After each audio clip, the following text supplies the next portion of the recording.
So just like how the human beings, we are part and parcel of God, or in fact, all the living entities, the trees, animals, all the living beings in the material world, just like how we are part and parcel of God. Similarly, the Devatas who are in Svargaloka, they are also part and parcel of God. But if we analyze and look at their lifespan, they almost look like they are living eternally, because the demigod's life is so huge. We ran some numbers last week. So demigod's lifespan is so huge that for us, it almost looks like they are leading an eternal life. And in Svargaloka, all these demigods, they reside in Svargaloka. The amount of happiness and enjoyment is so much that they may even forget to develop a relation with Krishna. Because when everything is going nice in your life, you don't turn to God, right? You're just engrossed in your enjoyment and happiness. So that's what happens in Svargaloka. So, but what happens after they burn their punya karma? They will fall down into the material world, and then over a period of time, they'll get purification and go back to spiritual world, go back to Krishna. In fact, the Devatas or demigods, they aspire, they pray to take birth in the material world, on the earthly planet. They are also part of material world, but they aspire and pray to take birth on the earth planet. Because earth planet, it's very easy. The process is very easy. What is the process in Kali Yuga for the earth planet? Japa, yeah, japa, chanting the holy names. So if you ask any religion, the so-called Muslim or so-called Islam, Christian, all these religions are Jewish, any religion, they have this process of chanting the holy name of the Lord. And that is the religion, that is the prescription given for this Sanatana Dharma in the age of Kali Yuga. Different yugas, the 4 yugas have different prescriptions. In Satya Yuga, it was austerities, great austerities, performing tapas and great austerities. And then Treta Yuga, yajnas, performing elaborative, sacrifices like Ashwamedha Yajna and all those things. And in Dwapar Yuga, it's deity worship, opulent, elaborative deity worship. Whereas in Kali Yuga, the process is very simple. It is chanting the holy name. Because in Kali Yuga, you don't have, it's not practical to do austerities and tapas. Because everyone is in their occupational duties. So it is impossible for a person, like for example, for Sudhakar, it is impossible for him to leave the family and he is doing in the home only. Every day 3 to 4 hours. Oh, nice. So you do meditation? Huh? Okay. Is it a Kriya Yoga or something, right? Yeah. Huh? No, this is meditation. I do not like Kriya Yoga. Okay. Yeah. So it's impossible for people in Kali Yuga to leave their occupational duties and families and go to Himalayas and perform austerities and tapas. And coming to the next one, yajnas. So we don't have qualified brahmanas who know the proper procedure to perform these yajnas. I mean, there are Brahmins are there who perform Paurohityam, but their knowledge of Vedas is limited to performing weddings, performing some samskaras, all the 11 or 16 samskaras are there. They have knowledge to perform these, but elaborative, yajnas, we don't have qualified brahmanas to do that. And then opulent deity worship, that's the third one. So how many people can afford to perform opulent worship of the deities? Very few people, that's why the process has been given as chanting the holy name. Very simple. That's why even the Devatas who are living in Svargaloka, they aspire to take birth in the earthly planet. Yes. Yeah, you can chant in your mind, or best method of chanting is chanting on the beads. But if somebody is not able to do that, you can even chant in your mind. And that is the only thing you can do at all times. Somebody can chant even on the deathbed. Somebody is at the tail end of their life, stage 4 cancer, on the deathbed. Doctor has given 1 month or 2 months. What else can they do? They cannot go to temples. They cannot read books. They cannot come like this and attend classes. The only thing they can do is chant the holy name. Yeah. So anybody in any situation can do, no qualification needed, no hard and fast rules, no time, place, and circumstances. Anybody can do this. The process is so simple and sublime. And the life in the earthly planet is Dukkalayam Ashashvatam, right? So it's a place of miseries. Whereas Svargaloka is a place of enjoyment. That's why they don't turn to God. Whereas here we have an opportunity to turn to God, because we are bombarded with so many problems all the time. Most importantly, the four big problems: birth, death, old age, and disease. And then the threefold miseries: Adhyatmika, Adi Bhautika, Adi Daivika. Problems created by one's own body and mind, problems created by natural disasters, problems created by other living entities. So we are all always bombarded by these problems.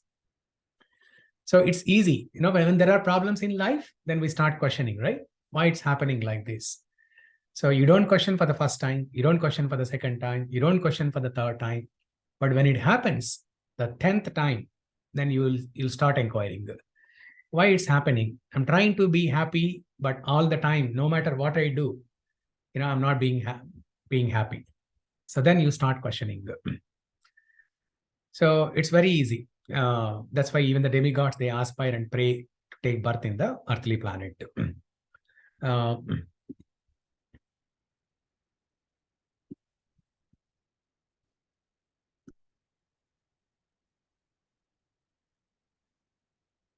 And with the process of chanting the holy name, we can revive our relationship with the God. See, right now we all have forgotten that relationship with God.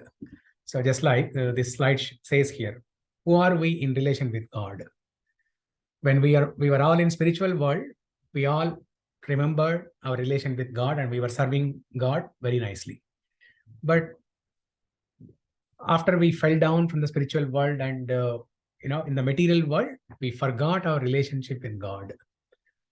But with this process, sublime process of chanting the holy name, chanting the Maha Mantra, Hare Krishna, Krishna Krishna, Hare Hare, Hare Rama, Rama Rama, Hare Hare. So simply by chanting this Hare Krishna Maha Mantra, then we can revive our relationship with God. We get remembrance of our relationship with God. Now, a practical example to or an analogy to explain that is, so now Samet's dad is Sudhakar. Now Sudhakar knows his father, and Sudhakar's father knows his father. So like that, if you keep on going back to the roots, then we end up in relation with Krishna. But that we have forgotten now. But this process of chanting the holy name, it will awaken that dormant relationship with the Lord.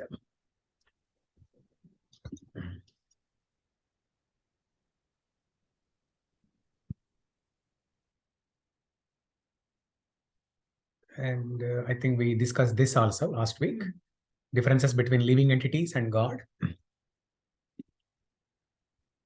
And some references from Bhagavad Gita, where Krishna says, I am the source of everything, everything emanates from me.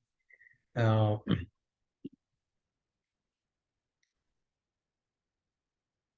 everything emanates from Krishna, We are all part and parcel of him. We are servants. Krishna is the master and we are his servants. So our eternal position, our eternal occupational duty is to serve Krishna. Jivera Swarupa Hoy, Krishnera Nityadas. The eternal nature of living entity is to be the servant of the Supreme Lord, Krishna. So in the material world, we all have occupational duties, either husband, wife, or software engineer, some politician, actor, actress, this or that. We all have some occupational duties. But our highest dharma, our highest duty is to serve God. To serve God. And that is the perfection of any religion. Even the so-called man-made religions, Islam, Christianity, Jewish. The perfection of any religion is to develop love for God. That's the perfection of religion. To develop love for God. But how many people are able to do that? So Krishna explains that in Bhagavad Gita. Bahunam janmanam ante jnanavan mam prapadyate vasudeva sarvamiti samahatma sudurlabha. So Samet, you want to read the translation? Go ahead. No, read. Read. The English part. Go ahead. Okay, Jyoti. After many births and deaths, he who is actually in knowledge surrenders unto me, knowing me to be the cause of all causes and all that is. Such a great soul is It's very rare. Yeah. So, Bahunam Janmanam Ante Jnanavan Mam Prapadyate. After many births, he who is actually in knowledge surrenders unto me, knowing me to be the cause of all causes and all that is. Actually, there is another shloka before this where Krishna says, Hare Krishna, Madhu and Monica. Yeah, please come. Hi. Hare Krishna. Hare Krishna. Say Hare Krishna.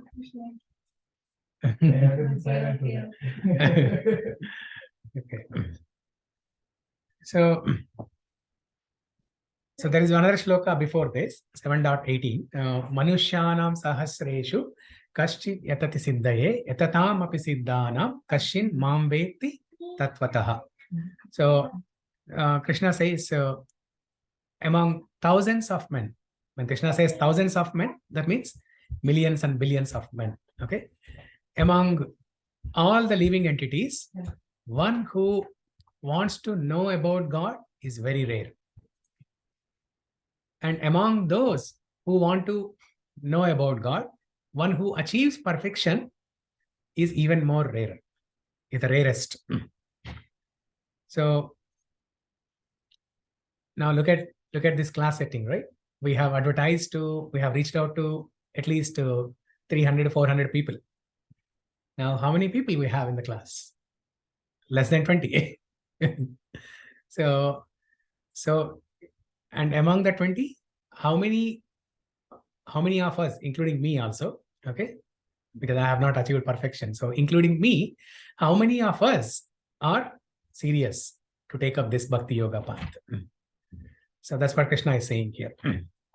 And Krishna is not only speaking about us, he's also speaking about living entities in Hare Krishna Kalpana. Please come.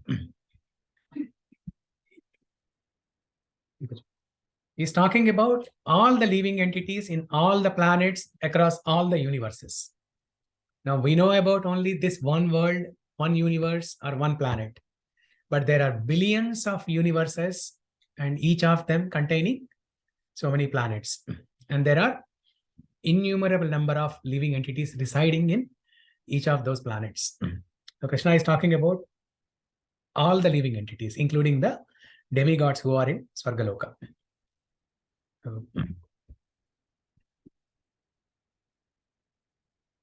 This is another shloka from Srimad Bhagavatam that emphasizes the highest dharma for the human beings. The highest dharma or the supreme occupation for all humanity is that by which men can attain to loving devotional service unto the transcendental Lord. Such devotional service must be unmotivated and uninterrupted to completely satisfy the self. So we don't need to know the full details of it. Okay.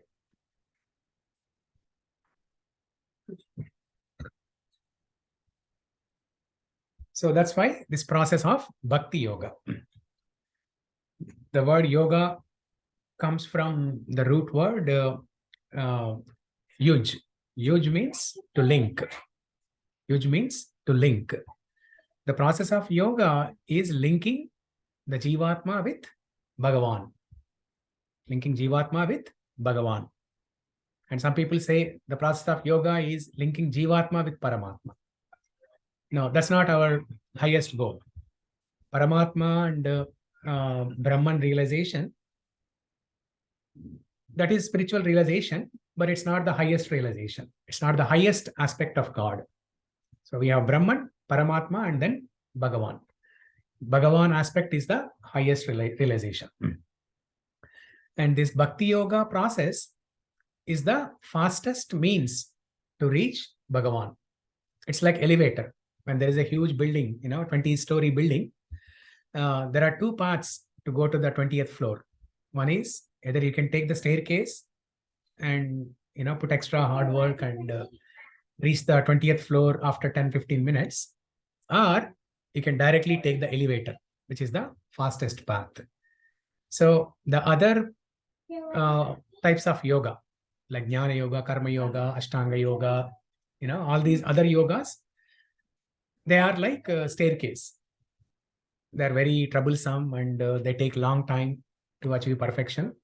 And it's not guaranteed that you will achieve perfection in this lifetime, because the process itself is very troublesome. Whereas Bhakti Yoga process is like elevator, which is very simple to follow. It's like as simple as chanting the holy name. Whether it is Hare Krishna Maha Mantra or Vishnu Sahasranama or Om Namo Bhagavate Vasudevaya, any bona fide process of chanting the holy name. It doesn't have to be Hare Krishna Maha Mantra. Hare Krishna Maha Mantra is the highest and sublime. But if someone is chanting Vishnu Sahasranama or Om Namo Bhagavate Vasudevaya, there also process of chanting the holy name. All of these will take you to the same destination.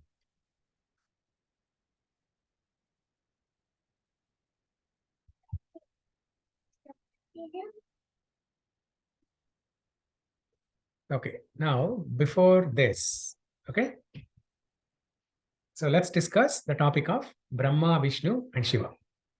We kind of discussed that last week, and then it was getting late. We stopped there. So we discussed that majority of the people, they consider Vishnu as the supreme.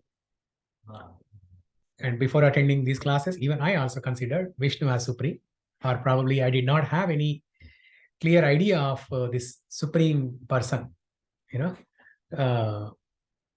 So now, even the Sri Vaishnava Sampradaya people, they consider Vishnu as supreme. So first of all, we all clearly know that Krishna is supreme. Because in Bhagavad Gita, Krishna himself declares that. Aham sarvasya prabhavo. Everything emanates from me. And Krishna is saying everything emanates from me. He is the cause. He is the cause of everything. That means he is the supreme. Now we saw other references also in Srimad Bhagavatam. There is another shloka where it is mentioned. Krishna is the Swayam Bhagavan. Krishnastu Swayam Bhagavan. And the third reference is Brahma Samhita. We discussed, right? Brahma Samhita. Ishvara Parama Krishna. Ishvara Parama Krishna. That means Krishna is that Parameshwara. Krishna is that Parameshwara. Ishvara is controller. Parameshwara is supreme controller. So in that shloka, when Lord Brahma, when he says Ishvara Parama Krishna, that means Krishna is the supreme person. So we have three references. One from Bhagavad Gita, where Krishna himself declares that he is the supreme. And then Lord Brahma is declaring in Brahma Samhita that Ishvara Parama Krishna. And then the third one, in Srimad Bhagavatam, Vyasadeva is declaring Krishnastu Swayam Bhagavan. That Krishna is that original supreme personality of Godhead, from whom everything else, all other incarnation and all other living entities appear from.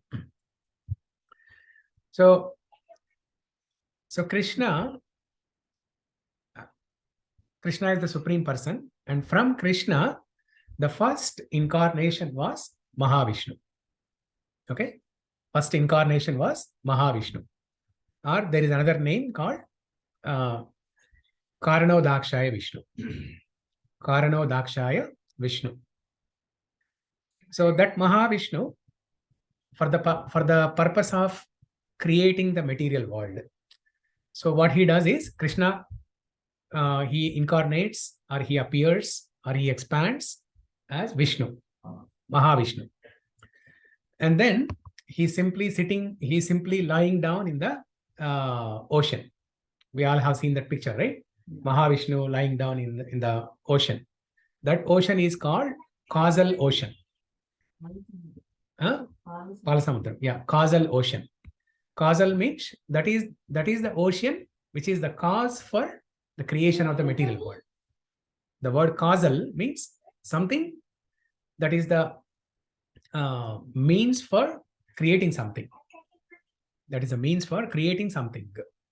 So here, Mahavishnu lying down in the ocean and creating the material world.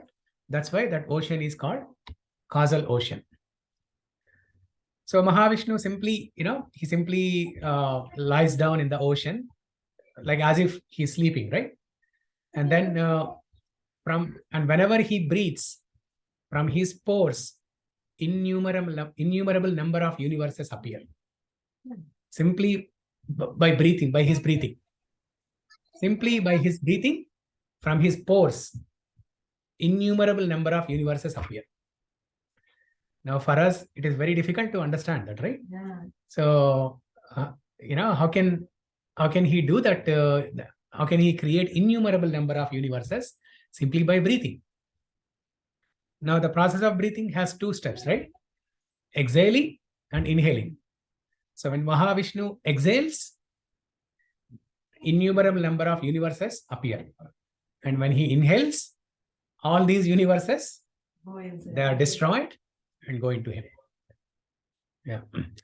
So that means he is not able to breathe it or exhale or inhale anything, right? no, he's doing. He's exhaling and inhaling.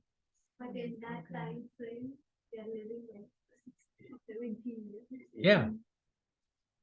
Yeah, I'm talking about 17 years. Yeah, talking about the earthly planet, that's the lifespan. And he is not only creating living entities on the earthly planet, right? There is earthly planet. There are three planetary systems. Earthly planetary system, and above Earth planetary system is Svargaloka, and then below is Patalaloka. So actually, let me show you one slide to explain this.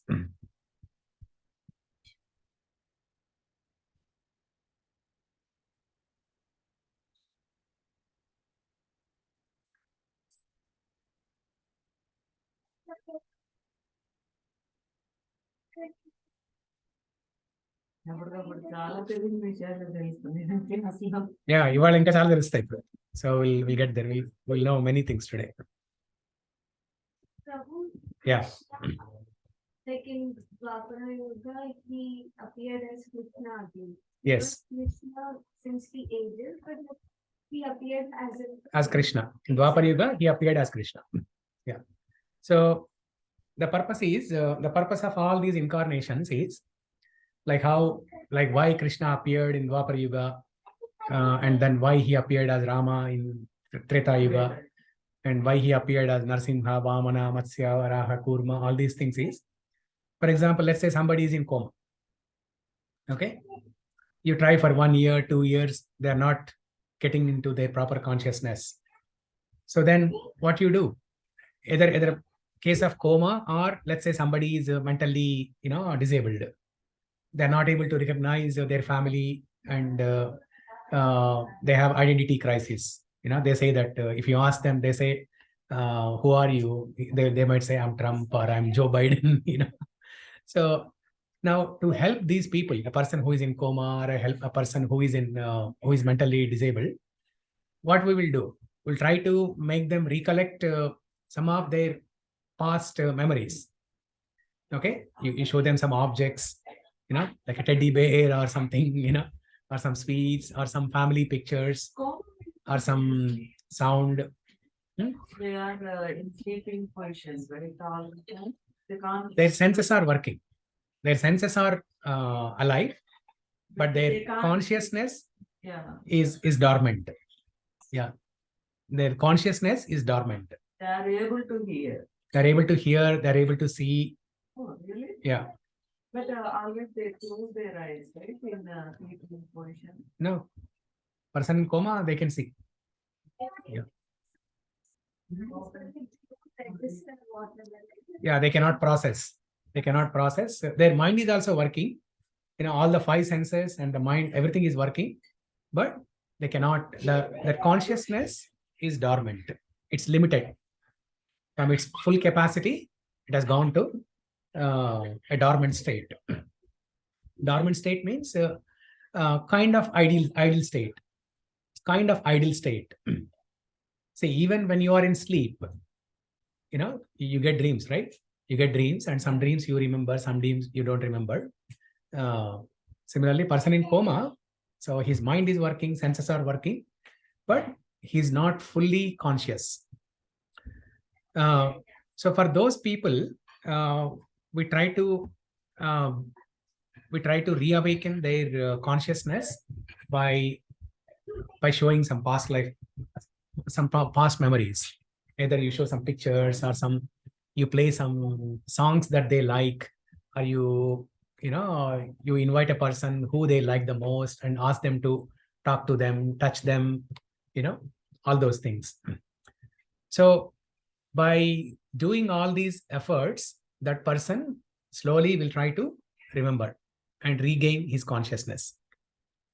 Similarly, the purpose of Krishna appearing in Dwapara Yuga and other yugas is to perform his Leela, pastimes, so that when we see those activities or when we hear about those activities, we get remembrance of our time with Krishna in the spiritual world. Like, for example, Krishna in Dwapara Yuga, when he came, he went to different gopis' homes and he was stealing butter. Now, it's a very nice, pleasurable Leela to hear any time. You hear the same story 100 times, 200 times, but you will relish that. Everyone, kids, adults, everyone will relish that. Now, if you meditate upon those stories, slowly you will remember all the activities that we did in the spiritual world with Krishna. So that is the purpose why Krishna appears in Dwapara Yuga as Krishna or other yugas in different avatars. Okay, now let me show you a slide where the different lokas are explained.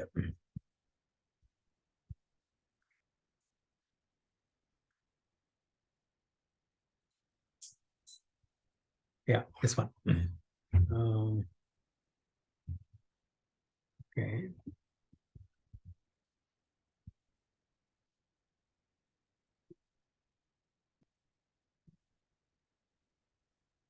Can you see everything here? Yeah, okay. So this diagram here, it explains the three planetary systems. The upper planetary system, middle planetary system, and the lower planetary systems. So the middle planetary system is the earthly planet where we are all living now. Okay. And then the upper planetary systems, Satyaloka, Tapoloka, Janaloka, Maharloka, Swargaloka, Bhuvarloka. And then the lower planetary systems, Atala, Vittala, Suttala, Talatala, Mahatala, Rasatala, Patada. These are the Patala is the last one, the bottommost one. We know only Patala Loka. Yeah, we are only aware of Patada Loka, right? Generally, yeah. Yeah. Yeah. But these are 7 lower planetary systems and 7 upper. 1, 2, 3, 4, 5, 6, Tapaloka 7. means the sages will live there, Prabhuji. Tapaloka, yeah. Yeah. So Tapaloka, Janaloka. Tapaloka. That's also sages. The 7 sages, so like Atri, Oh, that Saptarushi. Saptarishi. Yeah. Okay. Yeah. For them only that Janaloka. Yeah. And Tapaloka, other sages. Okay. There are so many other sages.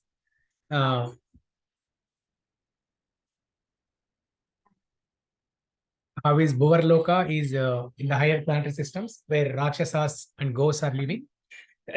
So that's a setting, created by Mahavishnu. We all heard these stories, right? Like the people in Svargaloka, they're having a fight with Rakshasas, demons. Yeah. Devatas and demons having a fight. So you need some activity. Otherwise, Svargaloka, as I mentioned before, it's unlimited enjoyment, unlimited happiness, unlimited enjoyment. There is the Somarasa available. Somarasa means juice coming from the moon. Juice coming from moon. Somarasa. It's like Amrit. Now, when you drink that, your lifespan will increase and you will look very young and, so you will feel very happy. And then there are other types of enjoyment in Svargaloka. Okay. But God has to remind them that, once in a while he has to remind them that you cannot live here permanently and you cannot enjoy permanently. So that's why he creates some situation where Rakshasas will come and fight with them.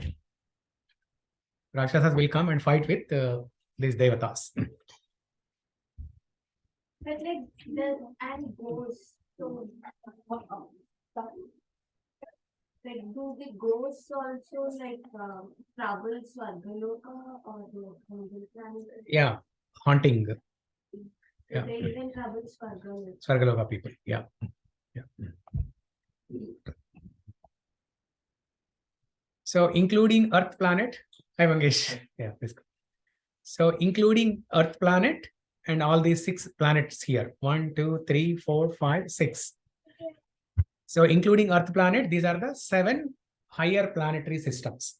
And the down below are the lower planetary systems. These are 7.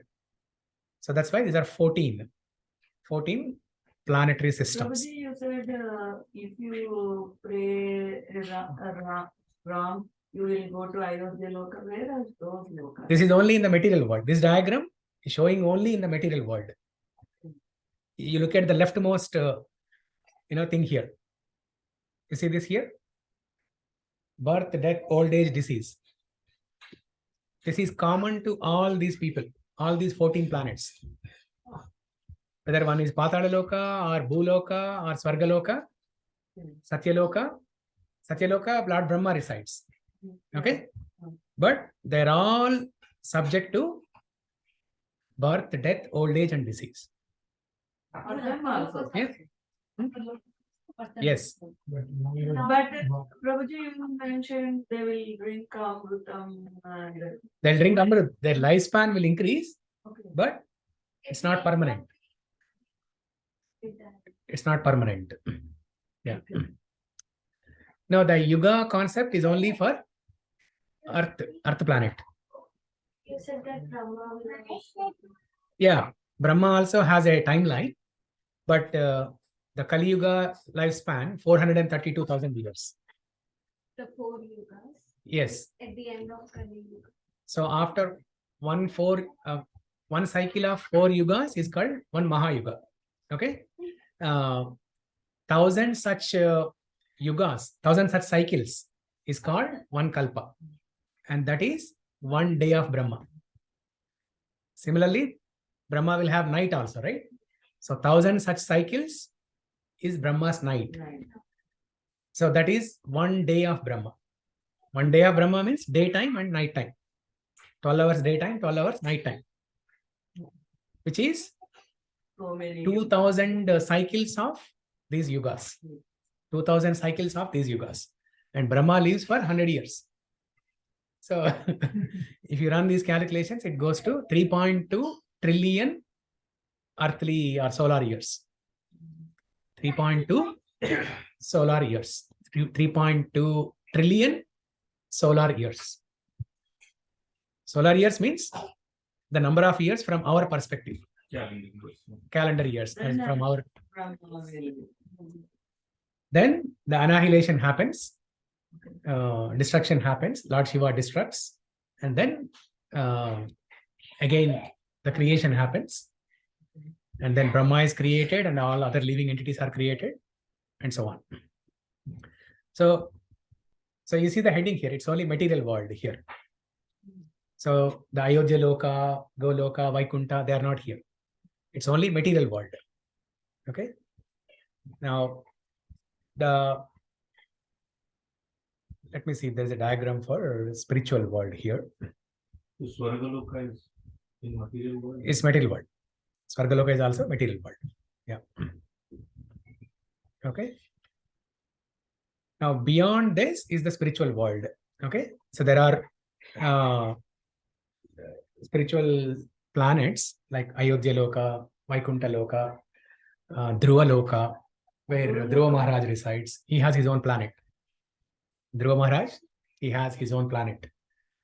Samir, did you hear stories about Dhruva? No? Prahlad? No? A small guy went into fire and His father tries to kill him. I showed him for this. Okay. Yeah. So, where were we? Dhruva Loka, yeah. So Dhruva Maharaj has his own planet, Dhruva Loka. Like that, there are other lokas, Ayodhya Loka, Goloka. Not only one Goloka, there are so many Golokas. Yeah, there are so many Golokas. That's all in the spiritual world. And what this diagram is showing here is the material world. Okay. Now, let's try to understand. Let's go back to that concept of Brahma, Vishnu, and Shiva. So Mahavishnu, when he was lying down in the causal ocean, simply by his breathing, innumerable number of universes are created. So that form of Vishnu is known as Mahavishnu or Karanodakshaya Vishnu. And then Mahavishnu creates the material energy, the matter, which is called Mahat Tattva. And then he creates all the innumerable number of universes. And he enters into each of the universe as Garbhodakshaya Vishnu. Okay, there are three types of Vishnus. First one is Mahavishnu. Mahavishnu is the one, Mahavishnu is only one, who is lying down in the causal ocean in his sleeping position. Okay. And simply by his breathing, he is creating and annihilating the universes. Now, after creating these innumerable number of universes, Mahavishnu enters into each of the universes and he is known as Garbhodakshaya Vishnu. Okay.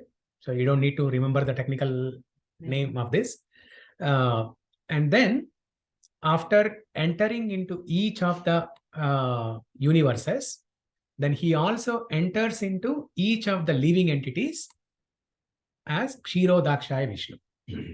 That is Paramatma. Kshirodakshaya Vishnu or Paramatma. So now, why does Mahavishnu enter into each planet as Garbhodakshaya Vishnu? That is for maintaining those universes. Now he created the universes, right? Innumerable number of universes. Now he enters into each of those universes to maintain them. So that is the purpose of Garbhodakshaya Vishnu.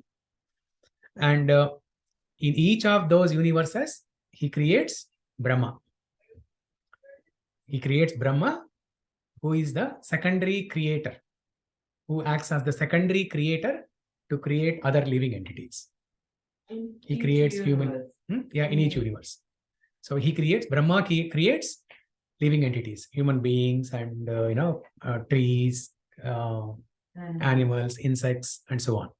all the 8.4 million species of life. And then the same Vishnu, he also expands as Shiva for the purpose of destruction. Lord Brahma for the purpose of creation, and Garbhodakshaya Vishnu for the purpose of maintenance, and Shiva for the purpose of destruction. Now, when does the destruction happen? Destruction happened 2 times. One is partial annihilation, other one is complete annihilation. So what is partial annihilation? Partial annihilation happens at the end of one day of Brahma. 1 day of Brahma. When Brahma day ends, that is when the partial annihilation happens. Now, when Brahma, that means that when Brahma's night begins, the annihilation happens. Now, when Brahma's night ends and when the day begins, when Brahma wakes up, then the creation happens again. The creation happens. So partial annihilation is at the end of Brahma's 1 day.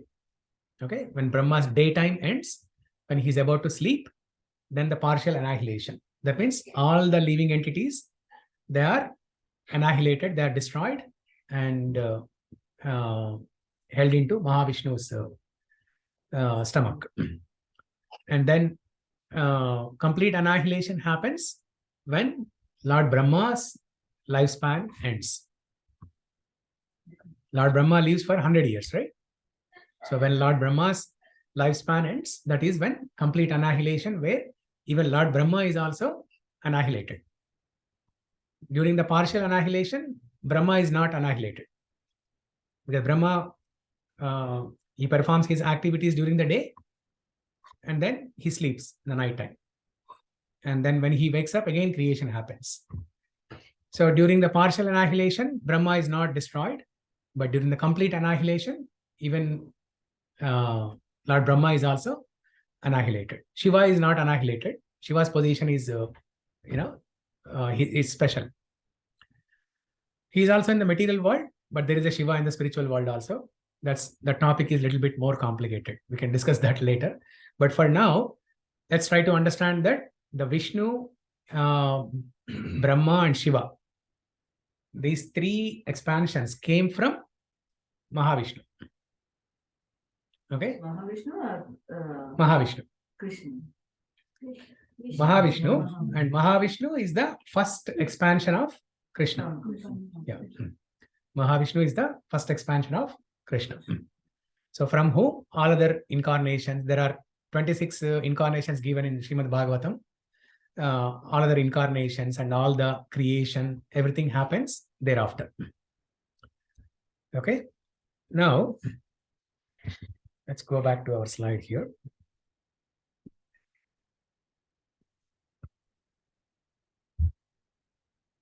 Okay, so I think this is the end, but there are some points that we'll discuss. Okay, these are the points we discussed so far. Now, the most important thing is, so here it is mentioned, right? God's worship. So when we say God's worship, so who should we worship? Should we worship the Devatas or the Supreme Person, Krishna? Who should we worship? That's the question.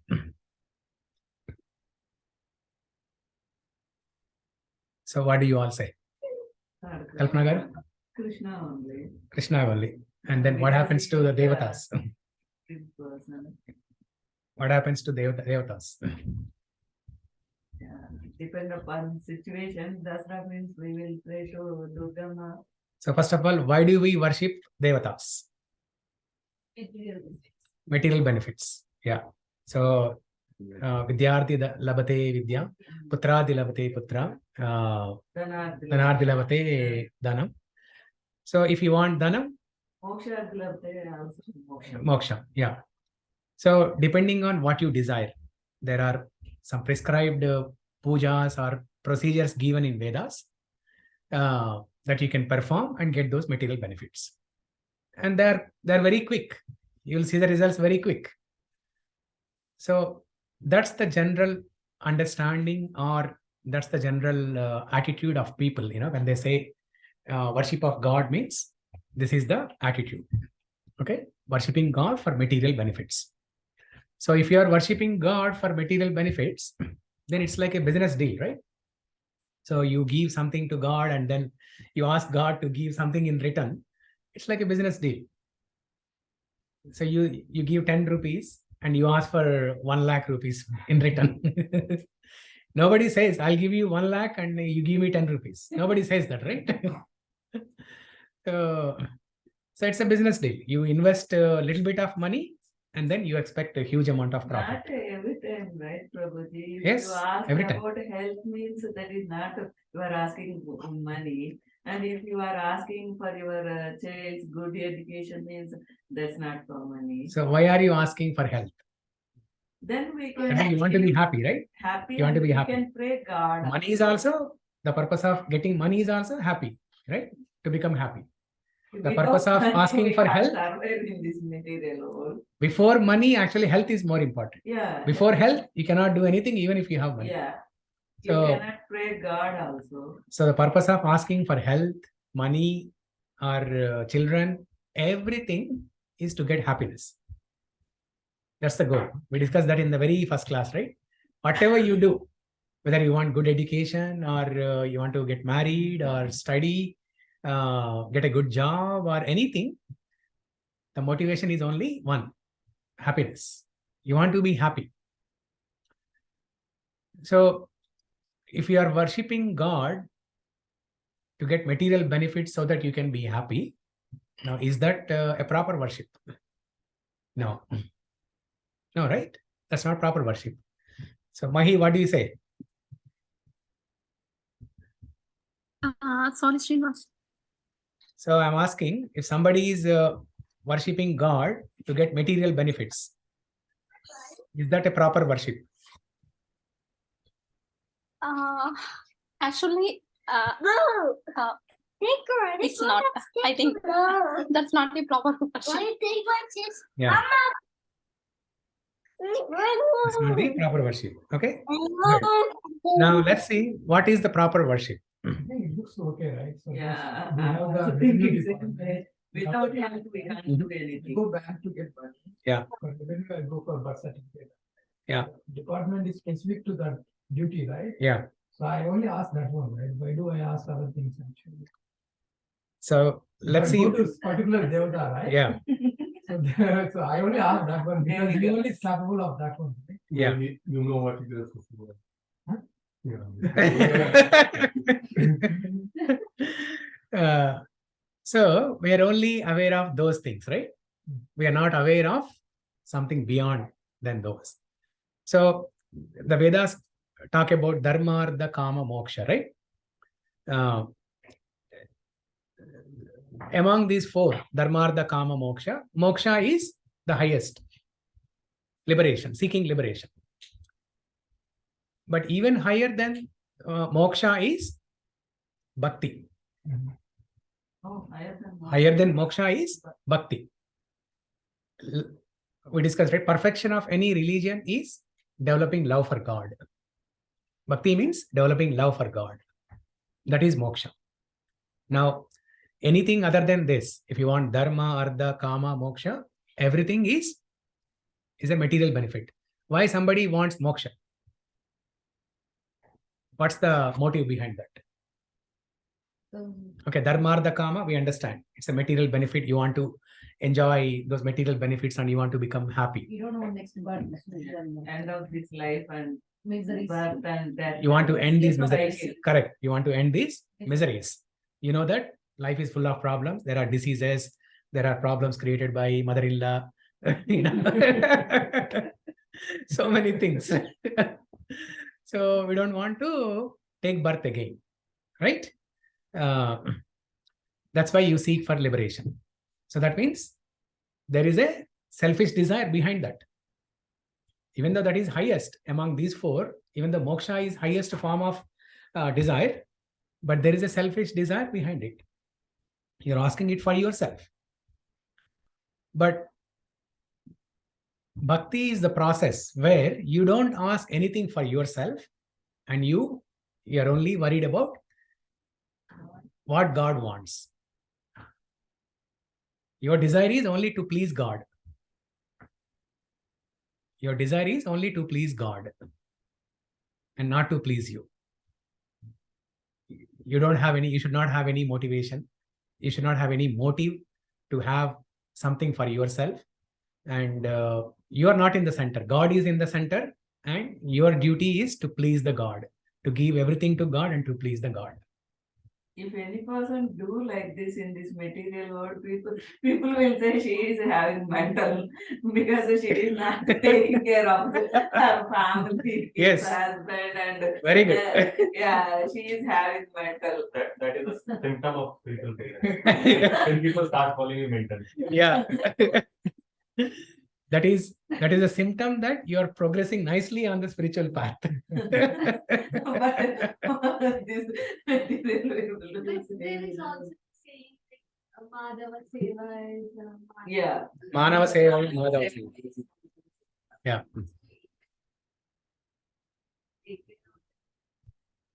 Then that the I think service to God. should strike a balance actually. Yeah. So we'll discuss Manava Seva, Madhava Seva in a bit.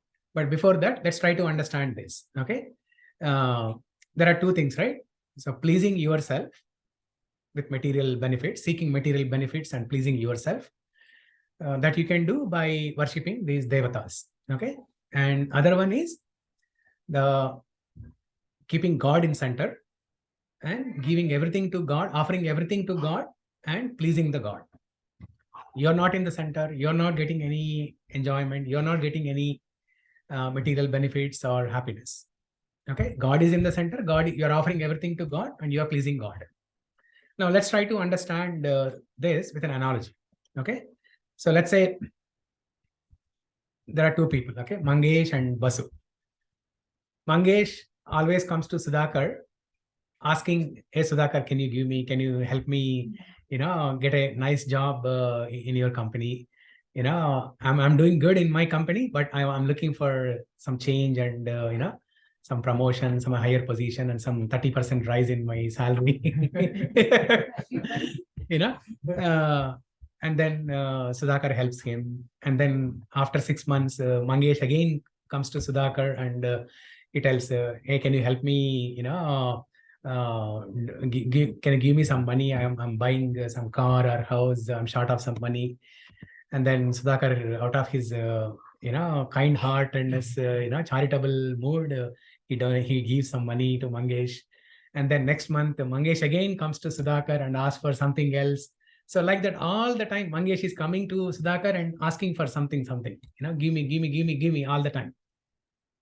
Now there is another person, Basu, who also visits, who is also a friend of Sudhakar, who visits Sudhakar just like how Mangesh was visiting. But every time Basu, visits Sudhakar, he takes something to his home. One day he brings a nice sweet packet from Bangalore, Almond House, right? Is that popular in Bangalore? Yeah. Almond House, yeah. Or one day he brings some Polarity sweets from Hyderabad. Or one day he brings Sri Krishna sweets, or one day he brings some flowers for Sudhakar and Jyoti's anniversary, or, one day for Samet's birthday, some nice gifts for Samet's birthday. All the time he's bringing gifts. He's only giving, whereas Mangesh is asking to give. So who do you like? Obviously Basu, right? Even though I don't need anything, Yeah. I still like him. Because, Yeah. Because God has everything, right? Yeah. He doesn't depend on anyone, right? Yeah. But the mere exchange of those things, it gives you happiness. Even though you don't need those flowers or sweets, you can buy. But if somebody brings those, that itself is that itself is an indication of love. The mere exchange of these small things is an indication of love. That's why when you go to some party, right, housewarming party or birthday party or something, don't give gift cards. So I hate this concept of giving gift cards. lazy people give actually. So What they say, what they want, they will buy with that. We don't know what they want. We also have money, right? I mean, I'll give good with the foods. okay, that is to some extent is okay. But Because, yeah. see, Food, good food. So. yeah. So analyze, in all of our homes, we have so many gift cards, right? Yeah, And we haven't used them yeah. for so long. We don't even use them over a period of time. Either they will expire or we will even discard them or we forget them where they are. I mean, if I open my drawer, No expiry. Huh? No expiry. They have some cards have expiry, some don't. the cards don't Only have Visa expiry. card The only. shops expire. Yes. Shops will go back. Yeah, like JC Penney, right? Yeah. I know, some places, But the topic is cards. or the person will expire. Person will expire, right? Now, if I open my desk, I'll see 20 or 30 old Navy gift cards. They have been there for last 2-3 years. We haven't even used them. So that's why you should put some thoughts, you should invest some time and effort to think what other person will like. Even if it is small gift, $5, $10, even if it is a small gift, you buy something and give. Then they will remember. Otherwise, gift card, they will hate it. They will hate and you will also not have any satisfaction of giving. Whereas if you give some nice gift, they will relish. Whenever they look at it, they will relish that experience. Huh? Right. If they don't like it, Prabhuji, then it's a waste of. No, when you put some thoughts and analyze what they like, or you can also ask, what do you like? If you don't have an idea, you can ask them. I want the house. What do you We like? can't give. You can ask them, what do you like? So in this country, they do, right? That bridal registry. Yeah. So baby registry. They ask, what do you want? So wish list. They Yeah. already keep them. Yeah. But the invitation. Yeah. No, yeah, that is to optimize, reduce wastage and all, right? Yeah. Okay, concept. Yeah. No, I mean, you can give a book. Book will never be wasted. One day, someday or the other, they will read the book. If not them, their children will read, or somebody will read the book. Okay. Or some sweets. See, sweets, they will not discard, right? They will eat. So something like that, some clothes or something, you can come up with something. So now we understood. Okay. Sudhakar likes Basu and not Mangesh. That's the moral of the story. But Prabhuji, if God only created us, Yeah. this much different mentalities also. Why God do like that? No, God did not create the mentality. You Oh. created karma. Yeah. Oh, yeah. So Bhagavad Gita teaches there are 5 subject matters in Bhagavad Gita. Okay. Ishvara, God, Jiva, living entities, Prakriti, material nature, and then Kala, time, and then Karma. 5 topics, 5 subject matters in Bhagavad Gita. Among these 5, the only thing that is not eternal, that is not permanent, is Karma. Jiva, we are eternal. Ishvara, God is eternal. Time is eternal. And then Prakriti. Prakriti, material nature, matter is also eternal. We think matter is temporary. It is temporary with respect to the time span of the yuga. But matter is eternal. The only thing that is not eternal and permanent is karma. So our attitudes, our mentality, our karma is all created by us, not God. God only created us, not us.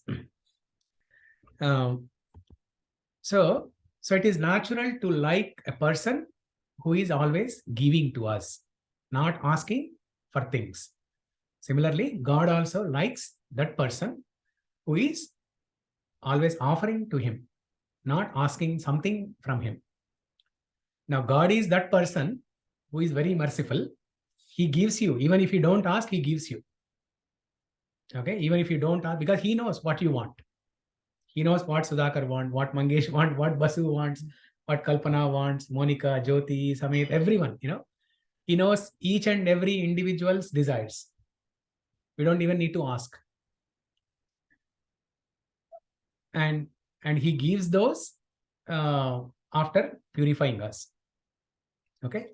So now there are two approaches, right? One is to approach Devatas and ask material benefits, or worship the Supreme God and ask Supreme God that, oh Krishna, give me love and devotion.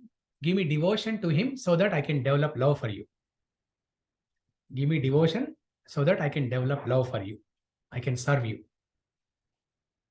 Now, if somebody comes and tells you that, you'll obviously like that person. It's natural. It's a natural tendency, and that tendency comes from God himself. We all have, all the human beings, we have that tendency. It's very natural. Now, let's say Sudhakar has two kids, Yashita and Samet. Now, two children will behave differently, right? Like Samet, let's say, when Sudhakar buys, some nice cake, Samet, before he eats, he asks, hey, Dad, you want to eat some piece from here? First, he offers to Sudhakar, and then Samet wants to eat. Whereas Yashita, she just simply grabs and eats. Now, even though they are, his own children, it's very natural to have some affection for Samet because he's offering first. Do you do that, Samet? Yeah, he does. Huh? He does. Okay, good. So this tendency is coming from God himself. God also has this tendency. Now, if we worship Devatas, okay, no doubt we get material benefits. But how long those material benefits will last? They are temporary. That's the nature of these material benefits. The Devatas are temporary, and the benefits they are bestowing are also temporary. They will last for, depending on the type of the material benefit, some may last for 10 years, some may last for 20 years, some may last for 100 years. But eventually, there is an end to it. There is an end to those material benefits. But the highest benefit is love for God, developing love for God. So there is Preyas and Shreyas. Srimad Bhagavatam explains two types of benefits, Shreyas and Preyas.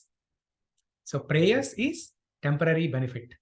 Shreyas is the highest benefit, eternal, permanent benefit. Now, when you ask God, when you worship the Supreme Person and ask him or pray to him, saying that, oh Krishna, oh Supreme Person, please give me devotion so that I can love for you. Now, he gives you devotion, you develop love for him. By doing that, he's pleased, he's happy. And in that process, you also become happy. In that process, you also become happy. And that happiness, you can consider it like a byproduct. You're not asking Krishna, oh Krishna, give me devotion so that I can love you, I can worship you, I can love you, so that you are happy and I'm also happy. You don't ask like that. Now, Basu does not come and say, Sudhakar, I'm getting you almond sweets. You take it. You are happy. I'm also happy.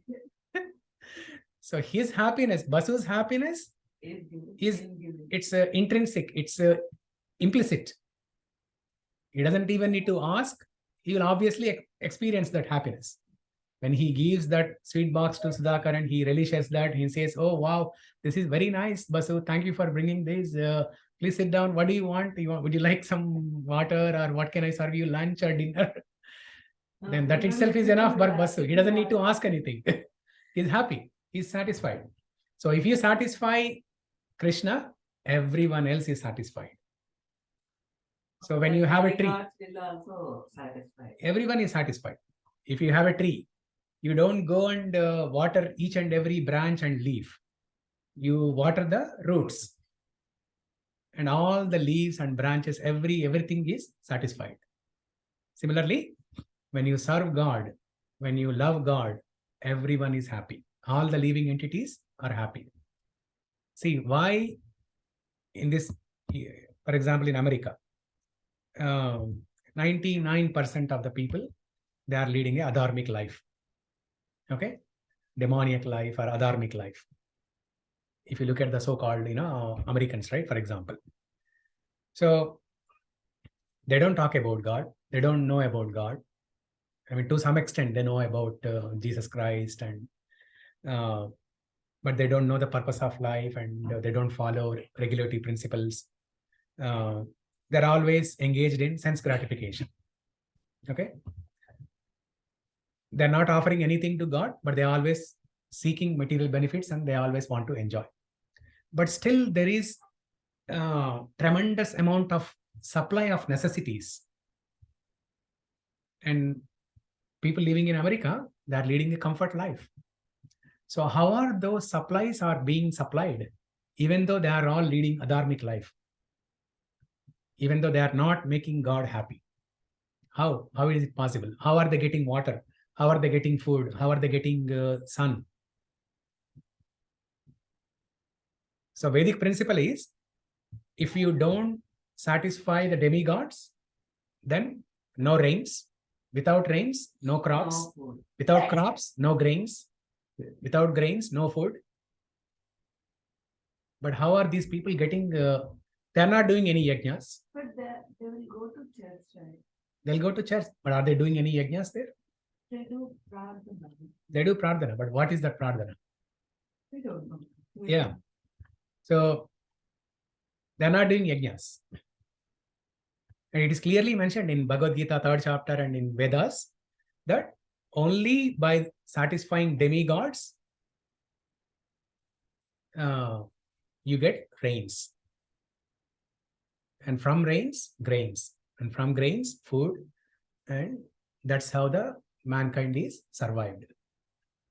So why these people are getting, even though they are leading adharmic life, is not only in America, right? 99% of the mankind in the entire world, in all the countries, they are leading adharmic life. Nobody is performing yajnas. Even in India, not many people are performing yajnas. But still, they are getting the necessities of their life. They are getting the supplies of life, because some people are performing yajnas.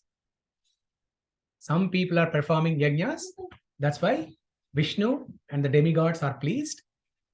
That's how everyone is getting their supplies. So even though those people who are leading adharmic life, even though they are not performing yajnas, but because someone else is performing yajnas, and Vishnu is pleased and demigods are pleased, they are causing rains and causing crops and grains and everything. So like that, if you please God, then everyone is pleased. Everyone is satisfied. Now that is where your topic comes, Monica. Manava Seva, Madhava Seva. Some people say Madhava Seva, Manava Seva. So what is Madhava Seva? Madhava Seva is serving God.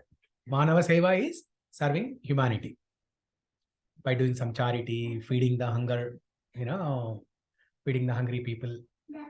These are all Manava Seva. So some people will question, why do you spend $4 million building, some Amish temple? Or why do you spend $5.5 million building a Bellevue temple, another temple? Instead, you can feed thousands of poor people. Or if you send this money to India, millions of people can, can get food and survive. Why don't you do that? We can do that, right? So let's say somebody has $1,000. Now he can feed, let's say 100 people. With that $1,000, he can feed 100 people. So how many days he can feed? Let's say 1 month. Okay, with $1,000, he can feed 100 people. Let's say 1 month. Right now we can't produce So some rough calculation. Okay. Now, after 1 month, after the $1,000 are over, then what are you going to do? You need to spend another $1,000, right? You need to spend another $1,000 to feed another 100 people. And this never ends. Whereas, if you utilize the same $1,000 in worshipping God, there are different ways of worshipping God, right? You can do yajna, and then you can donate to the temple for the construction of the temple or for the maintenance of the temple. You can donate to Brahmanas for the propagation of Vedic knowledge. There are different ways of donating the $1,000 to God and God's devotees. Now, when you do that, what happens? Now, if you come to our temple in Sammamish, how many people are fed every day? Morning to evening, they will give food. They'll give food. Not only in the temple, we have a food truck that goes to Seattle downtown, Redmond, Tacoma. It goes to Renton. It goes to so many places. Not only coming for Bothal. Yeah, Bothal also will come soon. No, Bothal, you have a food truck here. Yashomati Mataji and Nanda Maharaj. It's a non-moving food truck. Stationary. Always open. Doors are always open. So we have been feeding thousands of people in the last few years. What do you mean last few years? We've been doing it ever since the temple. The food truck. The food truck, Food truck. food distribution. I mean, temple has been there since 2008, and there was a small house before that also. But considering 2008, that is when the temple was built, we have been feeding so many people. And then recently, last 3-4 years, food truck has started. Even during COVID time, we have fed so many people, thousands of people. So how is this possible? It's all possible because of the donations people are giving. Now, if you are alone, you can spend $1,000, whenever you are in charitable mode. But you will not have that charitable mood all the time, right? You may have a charitable mood to give $10 or $20 every time. But you cannot give $1,000 all the time, right? But small contributions like that, when you are giving to a higher cause, then that goes a long way. Now, we are not simply feeding food to these hungry people. We are feeding these hungry people, but it is not just food. It is sanctified food. It is prasadam. We are offering bhoga to Krishna, and then after Krishna accepts that offering, then we are distributing that as prasadam to everyone. So we are distributing Krishna's mercy. In the form of food distribution, we are distributing Krishna's mercy. Now, when Yashodamati Mataji, she makes food, right? She does not offer to all of us directly, right? First, she offers to her deities here, and then she offers to all of us. So there are two benefits achieved here, right? One is the hungry people, they are getting their food. Not only that, not only getting food, but they are also getting mercy of God. They are getting love. They are getting an opportunity to develop love for God. They are getting an opportunity to connect with God.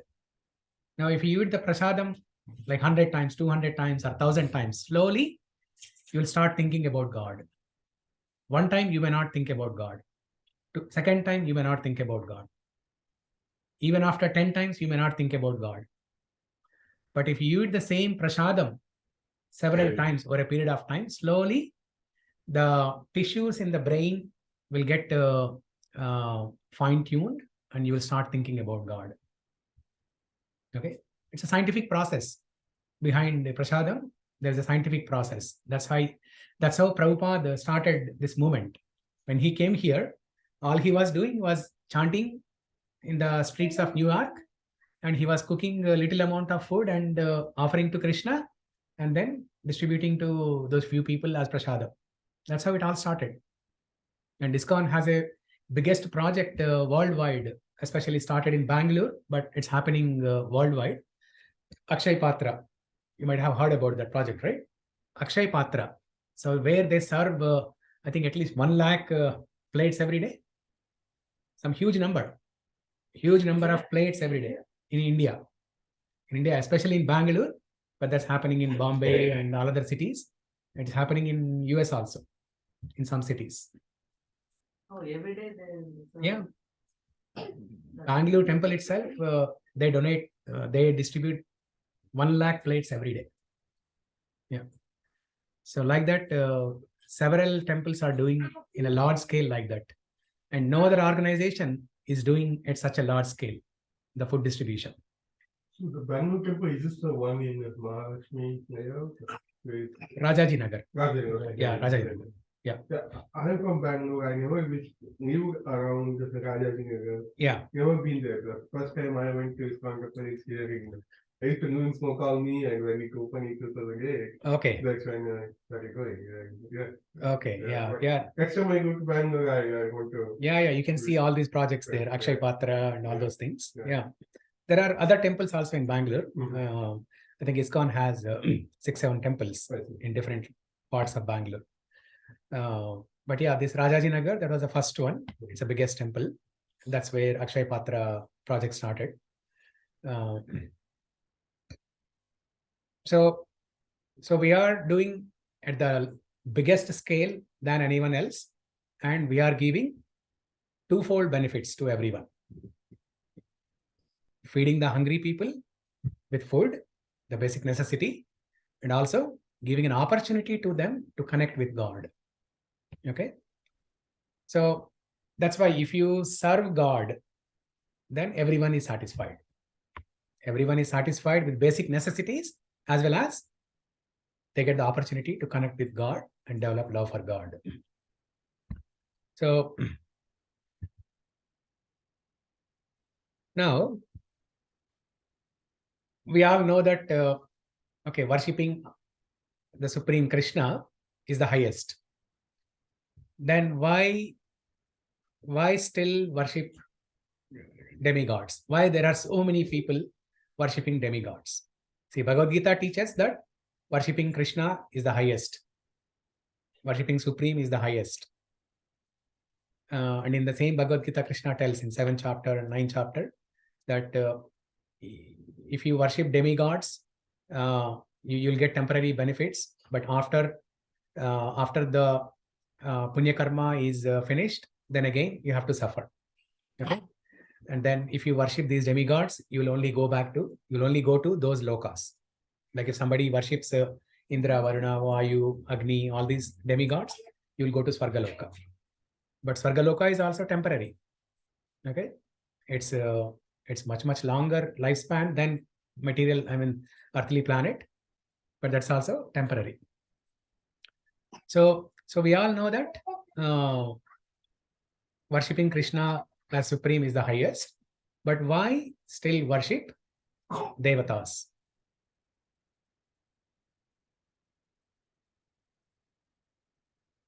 Why still worship Devatas? Or why the process itself is given in the Vedas like this? See, Vasudev, who wrote the Vedas, he knows, right? He knows what is Preyas and what is Shreyas. He's the one who mentioned Preyas and Shreyas. There is a shloka in Bhagavatam in the first canto. He explains what is Preyas and Shreyas. Preyas is a temporary benefit and Shreyas is eternal benefit, permanent benefit. So when he knows what is Shreyas and Preyas, when he knows what is a permanent happiness, permanent benefit, why has he even given the process of worshipping Devatas and demigods? Why?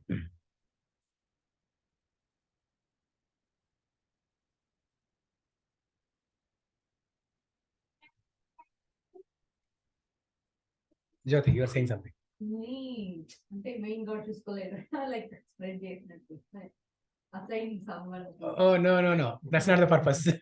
So she's saying because that's Supreme Krishna cannot look after everything. He has assigned to different people. No. When you go to these Devatas, you don't ask for love for God, right? If you worship Ganesha, you don't ask for a love for God.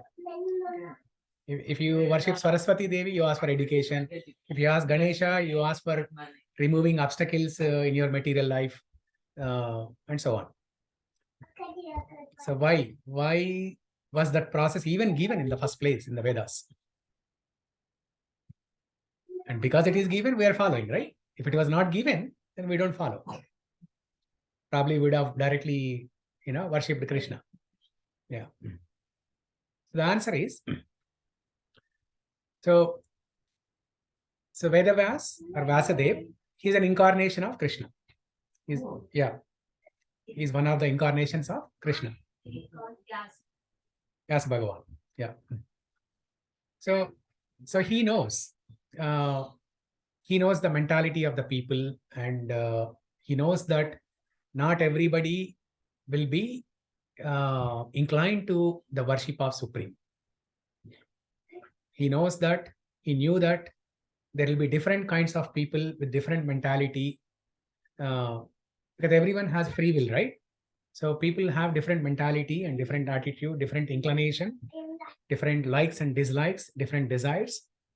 So not everyone is inclined to worship Supreme.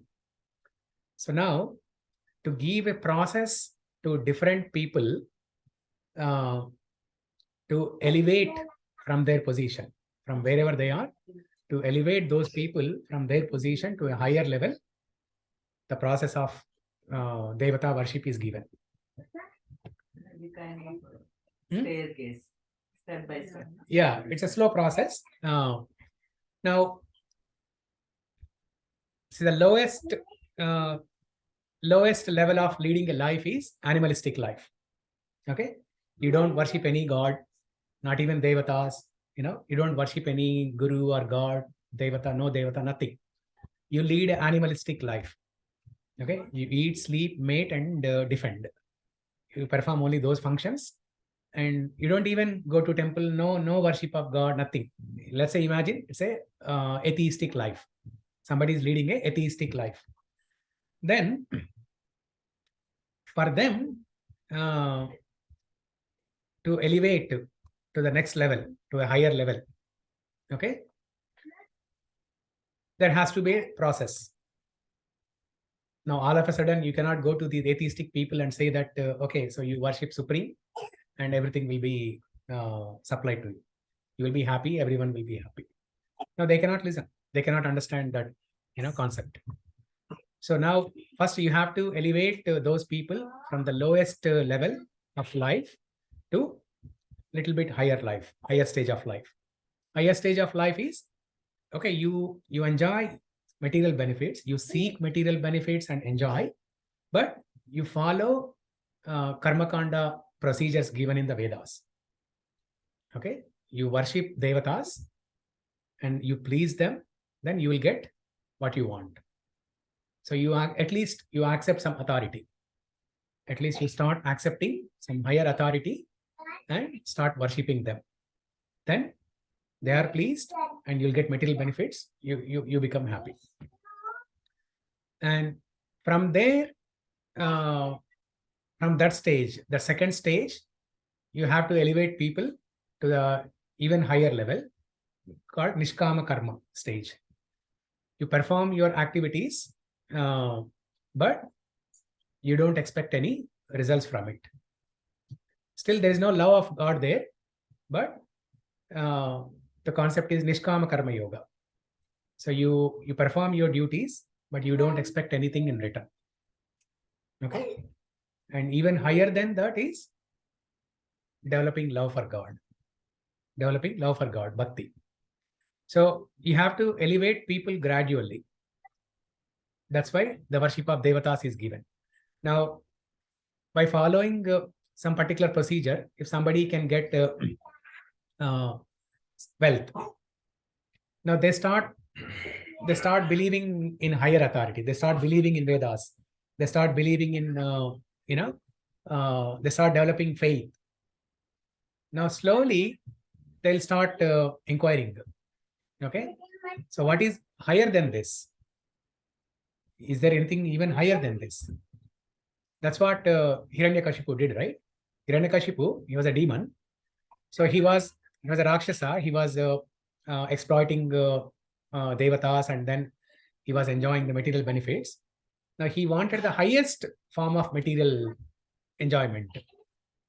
So he did tapas by standing on one leg, and then he did tapas for several thousands years, and then Lord Brahma appeared, and then Lord Brahma asked him, "What do you want?" Then Hiranyakashipu said, "I want to remain immortal. That means I don't want to die." And he wants all the devatas to be his servants. Hiranyakashipu made Indra as a maid servant in his home. Now imagine Indra, who is the president of all the demigods, coming and working as a sweeper in Hiranyakashipu's home. So because that was the power of his austerity. He performed austerities for thousands of years. And then he got that boon. He made all the demigods, all the devatas as his servants. And then he asked for immortality. So he put conditions. I should not be killed during the day, during night. I should not be killed by a man or woman. I should not be killed by a weapon or with hands. He put all these conditions. And then Narasimhadev appeared, who is neither a man nor an animal, and not during the day, not during the night, but he was killed during the Sandhya of day and night. Sandhya is the time between sunset and moonrise. So he was killed during the Sandhya, and not inside, not outside, not inside the house, not outside the house. He was killed on the threshold of the house. Okay. So he fulfilled. God fulfilled all those conditions because Brahma gave the boon, right? So he has to fulfill those conditions. So he fulfilled all those conditions, but God is even smarter than the smartest, right? So that's by fulfilling all those conditions, Narasimhadev killed Hiranyakashipu. Tapas is also chanting only. Meditating. Tapas is not chanting. Meditating. Tapas is meditating. Chanting is taking the holy name of the Lord. Krishna, Rama, Narasimha. The highest mantra is, Maha Mantra is Hare Krishna Maha Mantra. In movies, like they show like praying Om Namah Shivaya, Om Namah Shivaya. That I got it. Chanting. Yeah, you also chant while you are doing the tapas, like Prahlad, when he was doing tapas, Prahlad, Dhruva Maharaj, they were chanting Om Namo Bhagavate Vasudevaya. So you also chant, but the highest form of chanting is Hare Krishna Maha Mantra. Yeah. Anybody can chant. Anybody can chant. There are no hard and fast rules. Anybody can chant. You can chant while sitting in the sofas, sitting on the floor. There are no hard and fast rules. You don't have to take bath to chant. Oh, really? Yeah. Yeah. So that's the ideal thing to do, but it is not a requirement. Yeah. Yeah. Quick question. Mhm. If Krishna is supreme, why do we have Rama also in the Mahamantra? Not in Mahabharata. Maha Mantra. Okay. Maha Mantra. Yeah. So Rama is also supreme because Rama appeared from Vishnu. Okay. Now I'll show you one chapter from Srimad Bhagavatam, chapter 3, where all the different incarnations are explained, including Krishna in Dwapara Yuga, Rama in Treta Yuga, Narasimha, Vamana, Varaha, all these, and Kalki, who comes at the end of Kali Yuga. All these incarnations are explained. So the purpose of these different incarnations or different avatars is to Buddha is different. Prabhuji. Buddha also appeared in Kali Yuga. From Krishna. Krishna only. Yeah. Buddha is also Krishna's incarnation. Yeah. Buddha, Vyasadeva, Narada, Vyasadeva, all these incarnations are from Krishna. So the purpose is, for example, Buddha, when he appeared, right? What was the purpose? To establish ahimsa. To establish ahimsa. Because at that time, everyone was, the meat eating was very predominant. That's why Buddha came to establish ahimsa dharma. He did not teach love of God, or he did not teach, worship of God, all these things. He only taught ahimsa. Like that, different incarnations have different purposes. The purpose of Vyasadeva is to write Vedas. And purpose of Krishna is to perform his pastimes in Vrindavan, so that the living, his devotees will remember their dormant love with Krishna in the spiritual world. And Rama, when he appears, his purpose was to establish Maryada. He was known as Maryada Purushottama, right? To establish, relationships. yeah. So one wife and Ekapatni Vrata, and he was the ideal man. He was the ideal man. He established the principles of an ideal man. And so the Maryada Purushottama and then Ekapatni Vrata, all these moral principles, and different people, we came from different lokas, right? Somebody might come from spiritual Ayodhya loka, somebody might have come from Goloka, Vaikuntha loka. So different people have different different rasas or different bhava to connect with different incarnations of Krishna. They're all Krishna's avatars, but different people have different incarnations, different inclinations to connect with different leelas of God. Somebody may be inclined to, there are 5 primary rasas and 7 secondary rasas. Okay, 5 primary rasas is Vatsalya, Sakya, Dasya, Shanta, Madhurya. 5 primary rasas. Okay, Sakya rasa means you worship God as a friend, like Arjuna did. Dasya rasa means like Hanuman worshipped Rama. And Vatsalya rasa is Mother Yashoda worshipped Mother Yashoda, how she loved Krishna. And Madhurya rasa is all the gopis and Radharani, how they worshipped, how they loved Krishna. So like different people have different rasa and different bhava to worship to worship God in different ways. To facilitate that, the same God appears in different forms and different yugas. So now coming back to this, right?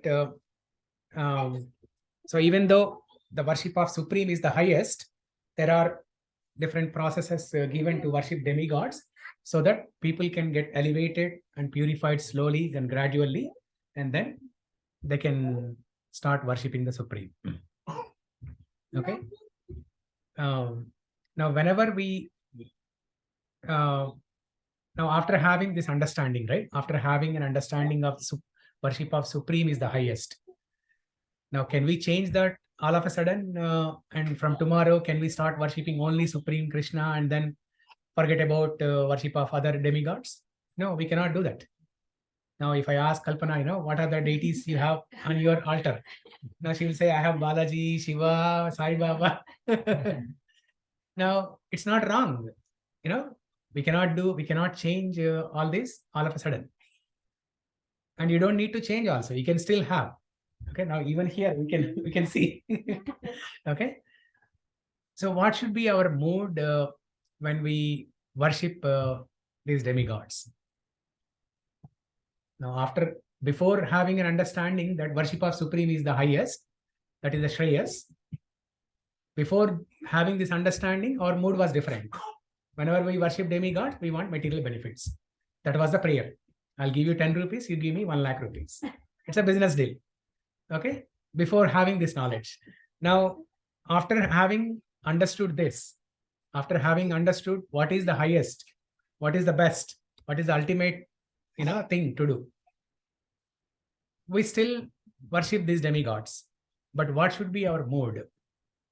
They can show correct path to us, right? Yeah, that should be our mood. That should be our prayer. Okay, when you worship Ganesha, so you worship saying that, Ganesha, please remove obstacles on the path of my spiritual progress.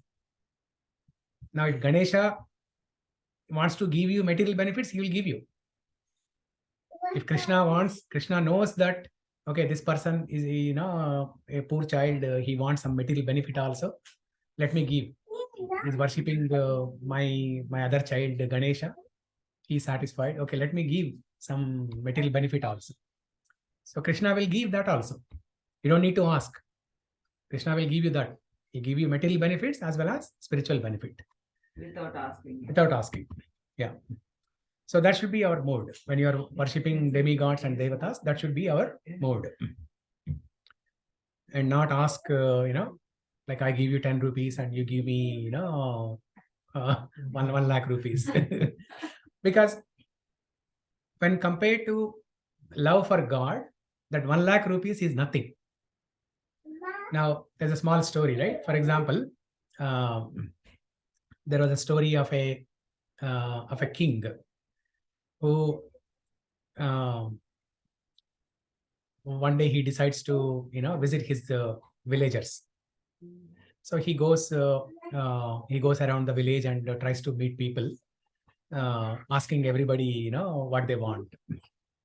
Now there is a lady walking on the street, and she's carrying a heavy load of the sticks.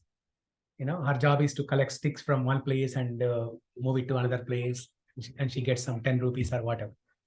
Now she's carrying a heavy load of sticks on her shoulder, and the king happens to meet her. Now the king asks, "Oh lady, I'm in a good charitable mood today.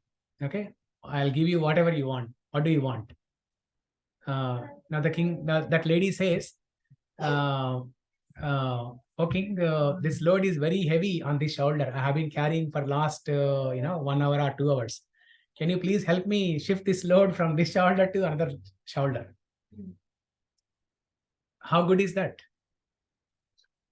He can give so much money. He can give diamonds to you. He can give so much of wealth to you. You can change your life. He can change your life forever. But you are asking for a temporary benefit to shift the load, from one shoulder to another shoulder. You're asking for something that is temporary. You get that benefit. Now, because he's king, he can easily put that heavy load and put it on other shoulder. If that is what you want, king can do that. But how good is that? That's the question. That's a temporary benefit. After 1 hour, again, this shoulder also will start aching. Now you need to ask another person, can you help me, move this load to the other shoulder? But when the king appears, a wise person will ask for something higher. Now, when you go to Krishna, or when you go to these demigods, we should not ask for small temporary things. We should ask for highest things. Krishna, please give me devotion so that I can develop love for you. Now, when you develop when you develop devotion and love for God, then He is pleased, and you are pleased. Everyone else is pleased. Your entire family is pleased. 7 generations before you and after are pleased.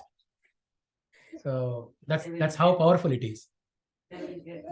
Yeah, that's how powerful it is. So that's why even if you want material benefits, okay, let's say somebody is still in the process of bhakti yoga, but they are not purified and they have not achieved perfection. So let's say slowly after 5-10 years, you stop worship of demigods, you stop worship of Sai Baba, and you stop worship of demigods slowly. Now, even at that time, if you want some material benefits, you still ask Krishna. You still ask Krishna. Now, Krishna purifies you and gives you. Krishna purifies you and gives you what is good for you. Krishna only gives you what is good for you. Whereas demigods, they'll give you whatever you ask.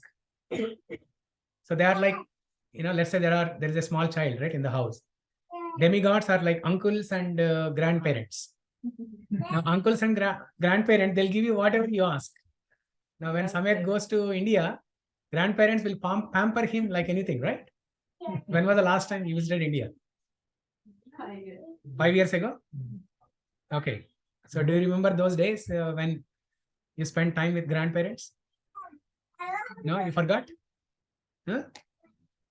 Or your grandma came here recently, right? So how was your experience spending time with grandma? Huh? Good? So she used to pamper and not scold like your dad or mom, right? She used to pamper you, right? Yeah, she used to pamper you. And in India, when you go there, they'll buy so many things to you every day and a lot of different fruits. And yeah, so grandparents and uncles are like demigods. They give whatever the child wants. They'll give 10 chocolates. The child wants only 1 chocolate, but grandparents and uncle, they give 10 chocolates. Every Whereas uncle and every grandparent are not like that. majority of them are like majority of them, Yeah, context. especially grandparents. All grandparents are like that. Uncles may be different, but grandparents, they're all like that. So, but if you ask Krishna, or if you ask father is Krishna is like father. Now the father or mother, they'll think, okay, does he really need chocolate? How is the condition of his teeth? You know, if he eats chocolates, it's not good for him. The tooth will decay. The parent will start thinking about all these things, right? But a grandparent, they don't think about these things. They'll simply give. Not only one, they'll give 10, 20. So that's the difference between the way demigods give benefits and the way Krishna gives benefits. So, So I have one question. yeah. Like in Bhagavad Gita, Krishna also says that do your own karma, right? Mhm. What you are responsible for, you do those. Yeah. So how does bhakti versus karma? Where the person should give preference?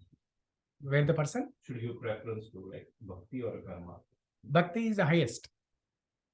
Bhakti yoga compared to karma yoga, jnana yoga, or ashtanga yoga, all the other process of yoga, bhakti yoga is the highest. The ultimate goal of other yogas, karma yoga, bhakti yoga, karma yoga, jnana yoga, ashtanga yoga, their goal is also to reach God. And the goal of bhakti yoga is also to reach God. Whereas bhakti yoga is very practical, simple, very easy, especially in this age of Kali Yuga. Bhakti is as simple as chanting the holy name. Nothing else is needed. You have to do both. Yeah, karma yoga, you have to do both. Because like if Arjuna is in war, Yeah. then he has to do Yeah, fight, both. right? So he has to do their karma, their Yeah. karma yoga, right? Yeah. He cannot go and say that I will do chanting and leave everything there. Yeah. Now, the philosophy of bhakti yoga is not to abandon what you are doing. Like we're all working, right? Microsoft, Amazon, and all these things, and we all have families. Now, the philosophy of bhakti yoga, the process of bhakti yoga is not to detach from everything all of a sudden and then take up only bhakti. That's not the process. The process is you do whatever you want, whatever you are doing already. You do whatever you are doing already, but you keep God in the center. You keep God in the center. Now, when Arjuna asked Krishna, should I fight or not? Now, Krishna started explaining the knowledge of the soul, and then he started explaining karma yoga, and then ashtanga yoga, and then slowly bhakti yoga. Now, there Krishna said, during the karma yoga chapters only, Krishna said, Ma manusmara yudhyacha. Ma manusmara yudhyacha. Krishna said, you fight, but you think of me while fighting. Ma manusmara yudhyacha. Yudhya means fight. Ma manusmara. Anusmara means you think of me. You think of me while fighting. So whatever you are doing, whatever your occupational duty is, whether you are a politician, a software engineer, or a mother, father, husband, wife, whatever your occupational duty in the material world is, you keep God in the center, you always think of God, no matter what you are doing. That's how you do it. Stop it. Hmm? If you remember God, you don't do bad things. People will say that Yeah. you don't want to do bad things. Yeah. Most of the time. Yeah, exactly. So if you remember God, that's a good point. If you remember God, you cannot indulge in sinful activities. To indulge in sinful activities, you need forgetfulness of God. You need forgetfulness of God. Now, let's say Samet, he goes outside and, somebody gives, he finds 20 chocolates outside.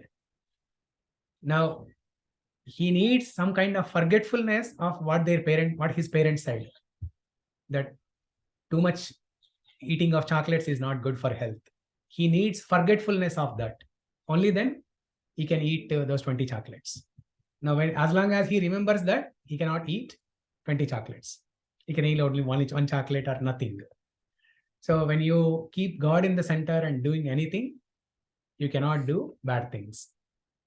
So slowly and gradually, you will progress and develop love for God. Now, in the beginning, when you keep God in the center, you may not love for God. You may not have love for God. See, love for God, that's the highest stage. Prema. Prema stage is the highest stage. Now, when you keep God in the center, you don't show love for God immediately, right? All of a sudden, you cannot artificially develop love for God. It's a gradual process. It takes very long time. And finally, you'll achieve that prema, which is the highest stage. But this is a practice. You keep God in the center and do anything that you are doing. You offer everything to God.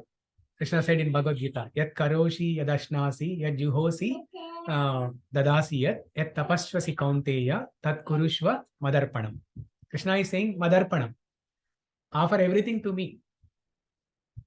Offer everything to me. That's why in all the pujas, in the Hindu religion, right? In all the pujas, even though it's a demigod worship, like you call a priest to perform Satyanarayana Vratam at your home. Okay? Many people do that, right? Yes. And performing Satyanarayana Vratam is for material benefits, so that your prosperity and joy will increase. You have a good life. It's a material, it's a worship for getting material benefits. But before worshipping that Devata, before worshipping Ganesha, or before worshipping Satyanarayana Swami, or before worshipping any Devata, what exactly the priest does in the beginning and in the end? Krishna. They start worship of Vishnu or Krishna in the beginning. How does it start? First they pray Ganesha, after that. Even before Ganesha also, worship of Vishnu happens. Om Keshavaya Namaha, Om Narayanaya Namaha, Om Madhusudanaya Namaha, Om Trivikramaya Namaha. It starts from there, and then Ganesha, and then the demigod worship, and then how does it end?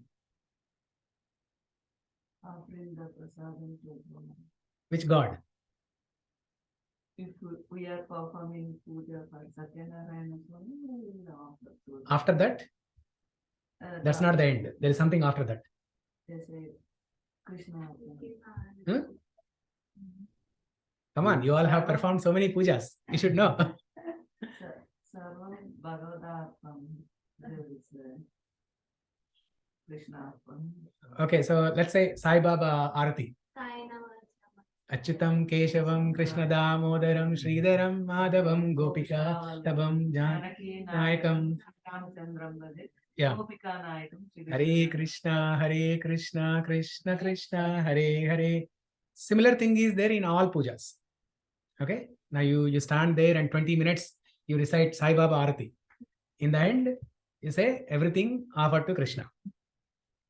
Now all the priests who come to your home to perform pujas, in the end they will say Sarvam Shri Krishna Arpanamastu or Om Tat Sat. They'll use different things, but in the end they offer everything to Krishna or Vishnu. So in the beginning they start worshipping Vishnu or Krishna, and in the end they offer everything to Krishna. So in between, even though you are doing some puja for getting material benefit, but it starts with the worship of Vishnu and ends with worship of Krishna or Vishnu. So that's why Bhagavad Gita Krishna says, even if you don't have love for me, whatever you do or whatever you eat, just offer it to me. I'll show you that verse here.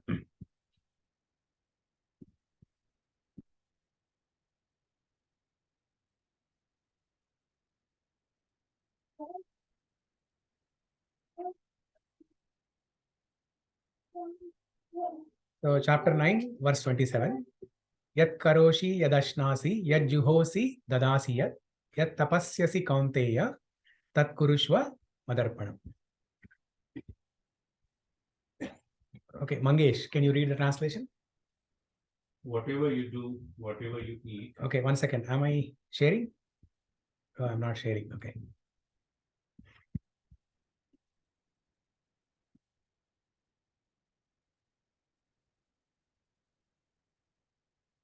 Yeah.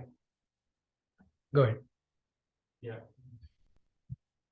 Whatever you do, whatever you eat, whatever you offer or give away, and whatever austerities you perform, do that, O son of Kunti, as an offering to me. Yeah. So here Krishna, the verse before this, 9.26.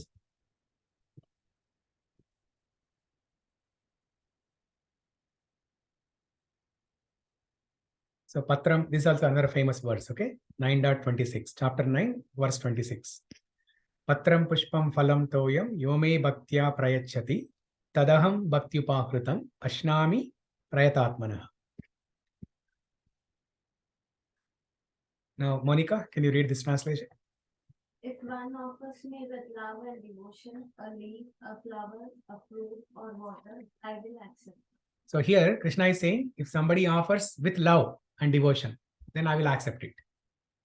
Now, how many people have love and devotion for God now? We don't have. Okay. So there are 10 people in this room now. None of us have love and devotion for God. We are practicing to be there. We are practicing to develop love and devotion for God. So for such people, what Krishna is saying here in the next verse, 9.27, he's saying, oh,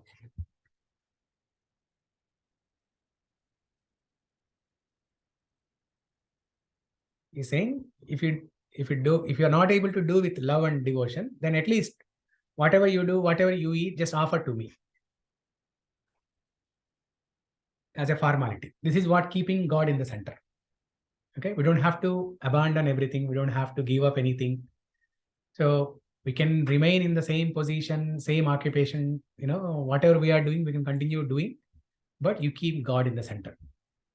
So that And then- then like when I'm killing or I should not what is God, right? When you are Killing killing somebody. Yeah. Doesn't count that much, right? Because what If you remember God at that time, you will not even kill. That's what she said, right? If you are keeping God in the center, you cannot do bad things. No, some bad people, they can still see God and then if they do it, right? in the They name think of that God, doesn't count. No. yeah, Yeah. See, the Muslims See, some robbery things who that's do good. bad things, jihad, right? The Muslims, jihad, the concept of jihad is when they go to heavenly world, they can enjoy unlimited happiness. That's the concept of jihad.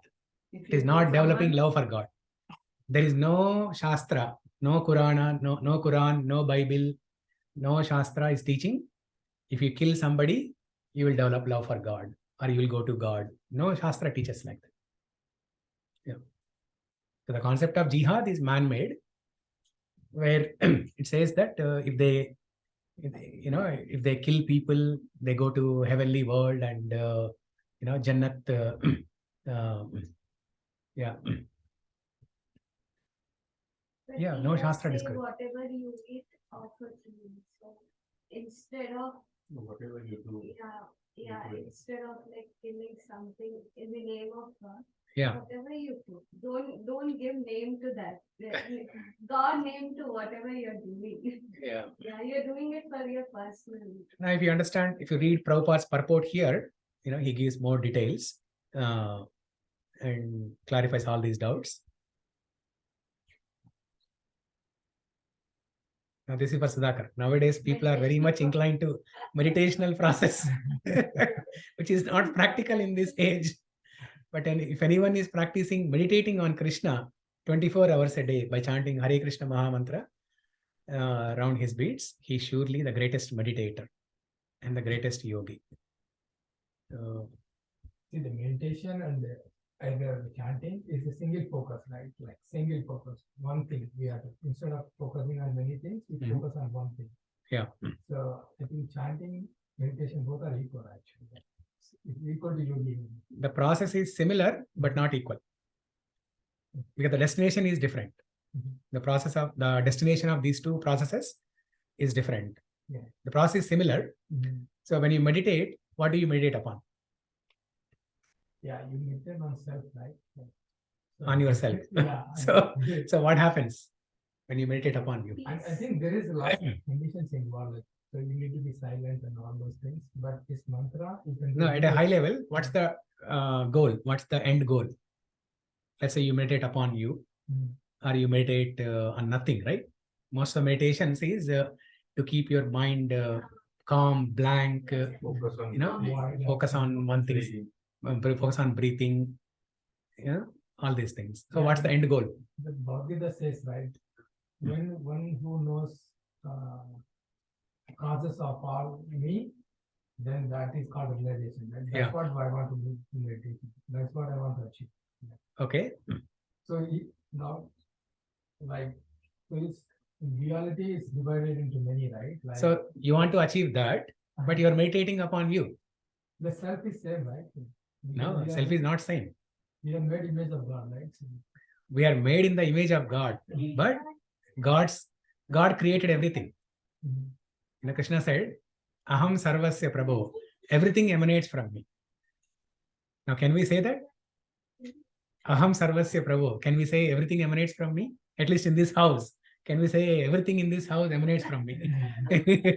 No. no, just we want to realize it. the meditation can be like that Jivatma is looking at Paramatma. In your So you get- meditation, you're looking at Paramatma in your own. Yeah. So you get realization of Paramatma aspect. That's not perfect. Because higher than Paramatma aspect is Bhagavan. Higher than Paramatma is Bhagavan. Okay, if I chant, what is my purpose? Right. If I chant, keep on chanting 24 hours, Yeah. what is my purpose? Developing love for God. Mhm. See, a girl and boy, what do they do during their college days? Mhm. What do they do? Study. These days, who is studying? These days, who is studying? The boy is always chanting the name of the girl. Girl is always chanting the name of the boy. Right? So what happens by doing that? The love nourishes, right? Increases. Yeah. The love enhances. No, if that love is pure love, Hmm. then we can extend to God also, right? Like, Yes. yeah. You cannot say that is wrong, actually. Yeah. If that love is pure, it can extend to God. But that is not pure love. Oh. Because the boy is not pure, the girl is not pure. Attraction. Yeah. That's right. So It's a physical attraction. it's a physical attraction. Like if you put God in the center, then Right. Yeah. So instead of chanting the boy's name or girl's name, you chant Krishna's name. And you develop love for Krishna. Not for everyone, like. Or Vishnu, anyone, right? Not only Krishna. Your kid is not like that. Come on. These days. no, No, Prabhuji. Prabhu. God is like in the center and then, everything around us. We didn't know that at the age of like in the teenage. No. What she's saying is everyone is not like that. That she meant to say that every boy and girl is not like that. Not like that. Okay. So raise your hand if you're not like that. Okay, let's take a poll in this room. Raise a hand if you did not do those things in your youth. Like some- I did that. I did that. I'm honest. I'm honest. Even after chanting the girl's friend. I didn't get it. I chanted, but what happened after that? That's a different thing. I chanted.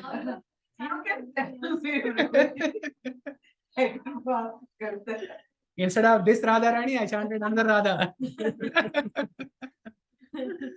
So, yeah. So yeah, like that. If you chant Krishna's name, you develop love for Krishna. Yeah. But the question comes like, for teenagers, how will they know about They You have to educate. God first. Yeah. To educate them. And So if the even parents, that kind of education is not like people will just follow it, right? Like even the teenagers don't follow like the school education that They easy. say like, We have they to are force them as a fashion parent. people, they Yeah. are. But with proper association, yeah, it's possible. yeah. Go ahead. You want to elaborate on that? I mean, you can go to the temple and see the kids. Exactly. I would say, go to the temple. Yeah. listen to the kirtan. It's all association. So he observed, even though you don't have When kids, the right? kids are going to public school, Right. whom they You are don't have educating. experience of raising kids, right? I do 2 kids. but, Okay. When I go to the temple, Temple and you observe things there. I see like kids of my kids' age. So they sing kirtan so well. Yeah. There's one girl who plays harmonium. There's one boy who plays Yeah. so, Mridanga. they are like all in that, and it's like Yeah. so like you need to And go. not just that, these are like nice skills, but their philosophy level is also very good. Exactly. Yeah. Look at them. They you feel In like. fact, there is one,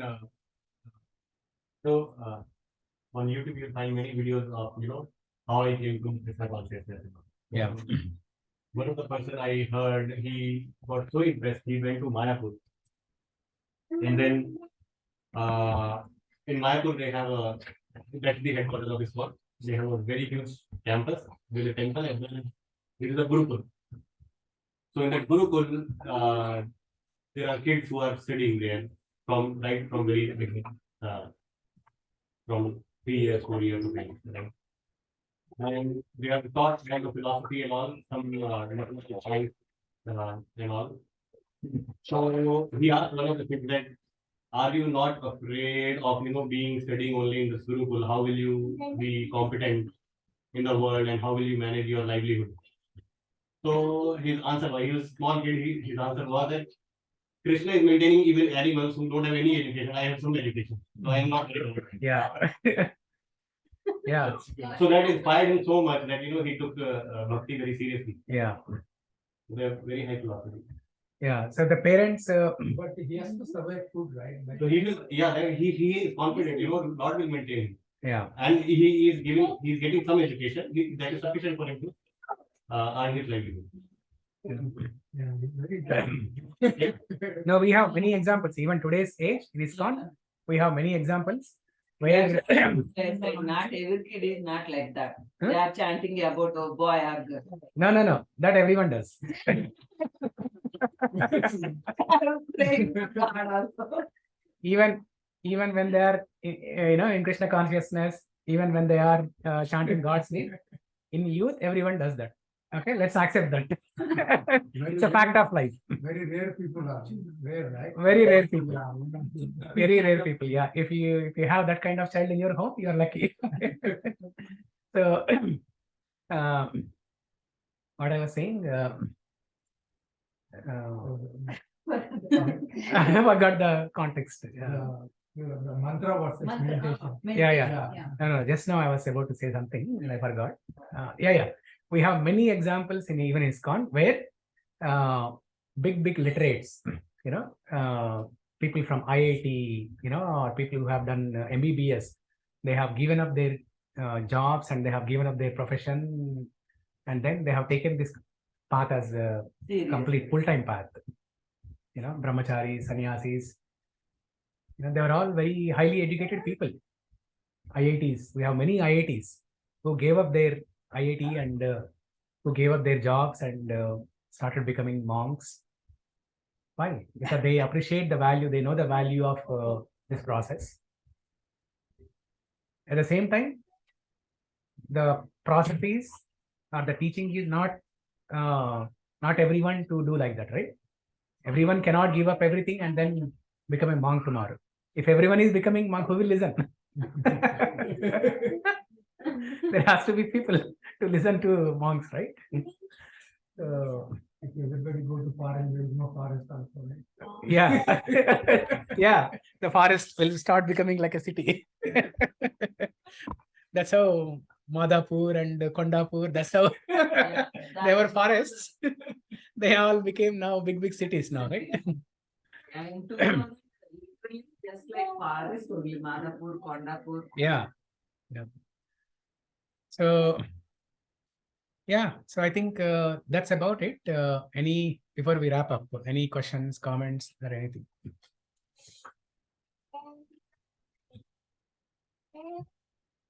So one question is that you mentioned that from Krishna, the Mahavishnu, Yeah. Right. So is that also mentioned in Bhagavad Gita? Like this Srimad Bhagavatam. Srimad Bhagavatam. Yeah. Srimad Bhagavatam, I'll show you that. Because I've never heard of even Shiva is also came from Krishna. Yeah.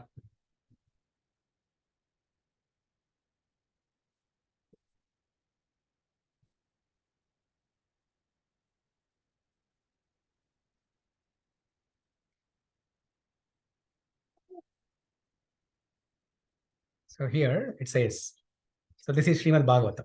Okay. Srimad Bhagavatam, Canto 1. Srimad Bhagavatam has 12 cantos. Okay. Canto means not chapters. Each canto has multiple chapters. Skanda. Okay. So there are 12 cantos, and each canto has multiple chapters. There are 365 chapters in the entire Srimad Bhagavatam. 18,000 shlokas, 365 chapters. Okay.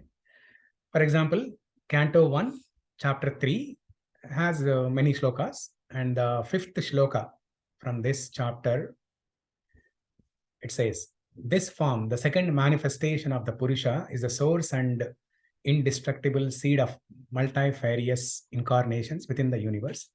No, the one before this actually.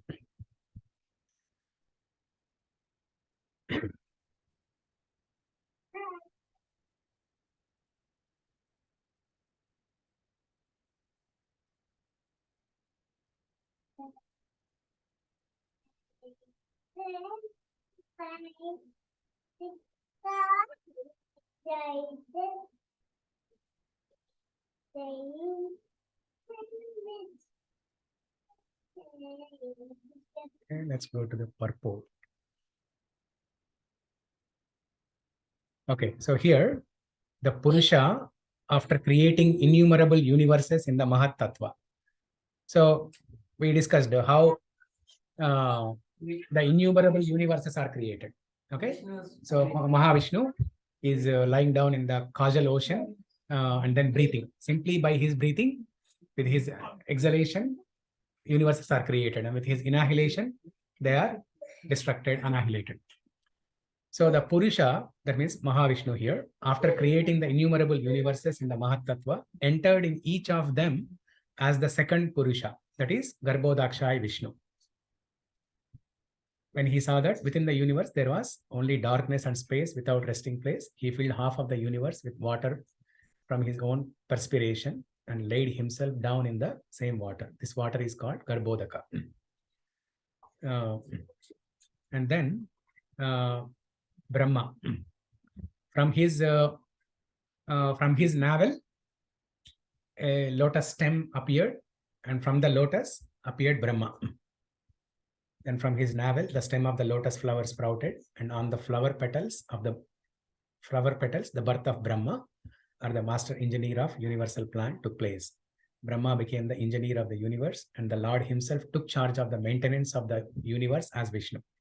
Now, when it says Lord here, it is Krishna. Yeah, okay. The first and second texts are before this also. The same text.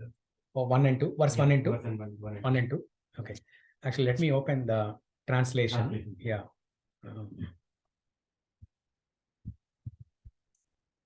Yes.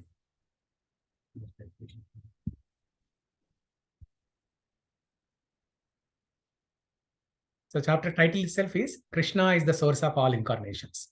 Okay. This is third chapter. There. Okay, let me remove the Devanagari. Yeah. Yes, first. Oh, translation. Okay, let me only put translation actually. Yes. In the beginning of the creation, the Lord first expanded himself in the universal form of Purusha incarnation and manifested all the ingredients for the material creation. And thus, at first, there was the creation of 16 principles of material creation, This was for the purpose of creating the material universes. Okay, so here the Purusha, the first Purusha he's referring to is Mahavishnu. Okay, and then a part of Purusha lies down within the water of the universe. From the navel lake of his body sprouts a lotus stem, and from the lotus flower atop his stem, Brahma, the master of all engineers in the universe, become manifest. And then the other incarnations like Shiva are also described here.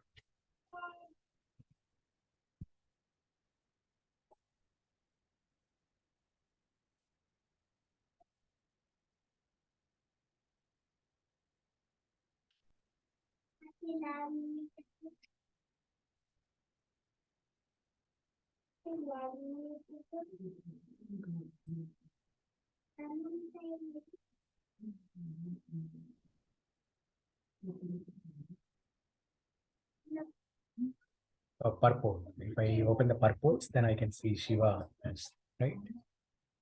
Yeah.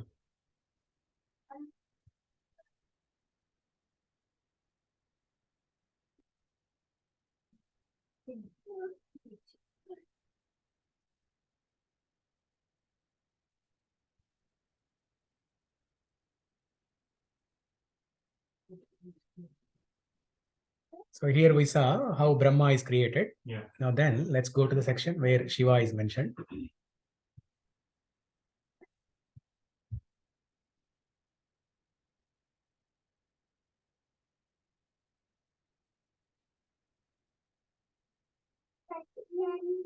I think we can do the Brahma Samhita text also. Yeah, Brahma Samhita also we can show. But let's see here. It should be there here in this chapter only.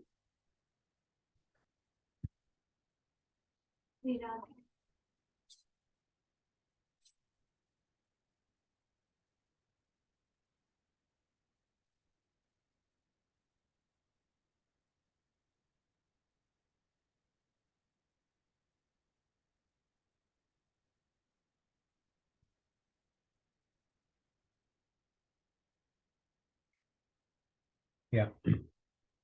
So now it says here, Lord himself took the charge of maintenance of the universe as Vishnu. Okay. And Brahma was generated from Rajoguna of Prakriti, or the mode of passion in nature. And Vishnu became the Lord of mode of goodness. So Brahma, Vishnu, Shiva, Maheshwara. Yeah. So these are Gunavataras. So there are Gunavataras, Leelavataras. Leelavatara is, for example, Krishna in Dwapara Yuga, Rama in Treta Yuga, Narsimha, Vamana, Varaha, Matsya, Kurma. These are all Leelavataras. There is a purpose for Lord to appear in the material world and perform a Leela. For example, Varaha Avatara. Varaha is, it's actually boar. In other words, pig. Okay. The purpose of that avatara is the planet Earth is missing from the arbitrary. Planet Earth was missing from the arbitrary. Hiranyaksha, so he kind of hijacked Earth planet from its arbitrary. Now it was missing. Now it is Lord's responsibility to come and find where the Earth planet is. So he found the Earth planet under the ocean, and then he took a form of boar or pig, Varaha-avatara. And then, because only pig can do the job of smelling, right? So with that smell, he wanted to trace the Earth planet. That's why he took the form of Varaha, pig. The only pig can, always that job of. Even dog also does. Especially in the it was a pelly place actually where. That's Yeah. the place? Okay. Yeah. Oh. So he took that form, and then he found Earth planet. So like that, different incarnations have different purpose. Those are all Leela Avataras.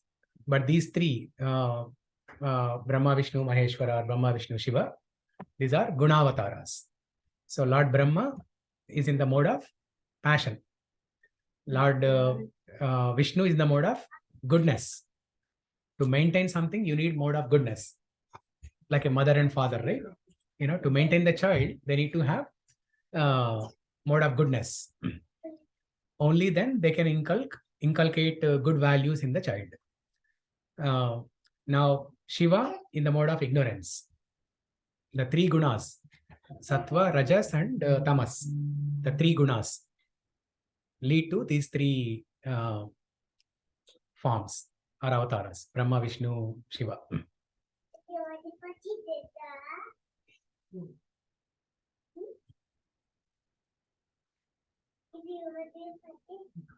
And after Brahma, the same Vishnu appears as Shiva in the mode of ignorance. For the purpose of destruction, he takes the form of Shiva. So who is in charge of mode of ignorance or darkness? He destroys the whole creation by the will of the Lord. Therefore, all three, namely Brahma, Vishnu, and Shiva, are incarnations of Vishnu. So here this point says clearly. So what is the mode of ignorance or darkness? So mode of ignorance is, see, there are three modes of material nature. Mode of goodness, passion, and ignorance. Mode of goodness is mean somebody is calm, peaceful, sattvic. Like we see, right, Brahmins. Even though they're by caste, they're Brahmin, but we see some good qualities in them in general. They're always peaceful, calm, and sattvic. They eat sattvic food and sattvic in nature. So that is mode of goodness. Always peaceful, calm, and satisfied within. Okay. And mode of passion is you always want to do something, want to achieve something, no matter how many millions you have, you still want to achieve more and more. You're always running here and there. That is mode of passion. And mode of ignorance is tamoguna. Laziness, or procrastination, ignorance. These are the symptoms of tamoguna. So Vishnu is in the mode of goodness for the maintenance of the universe, and Brahma is in the mode of passion for creating the world, and then Shiva is in the mode of ignorance to destruct. Yeah. Now, if you are in the mode of goodness, you cannot destruct. If you are in the mode of passion, you cannot destruct. So it's not that Shiva is always in the mode of ignorance. That is his nature. It's not like that. The Lord wanted him to take that role. The Lord wanted Brahma to take the role of creation. Lord wanted Shiva to take the role of destruction, destructor. Yeah. And then it says from Brahma, the other demigods like Daksha, Marichi, Manu, and many others become incarnated to generate living entities. Okay. And then if I go back, I can show you all the other incarnations. Okay.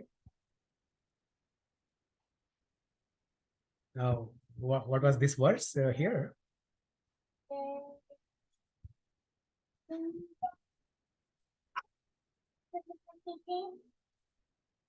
This is 5.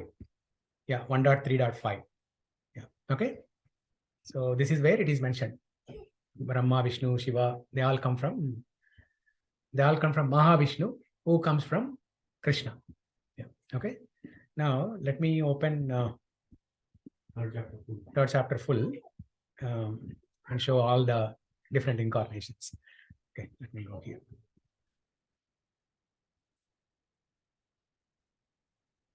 I have only translation, right? Yeah. Okay.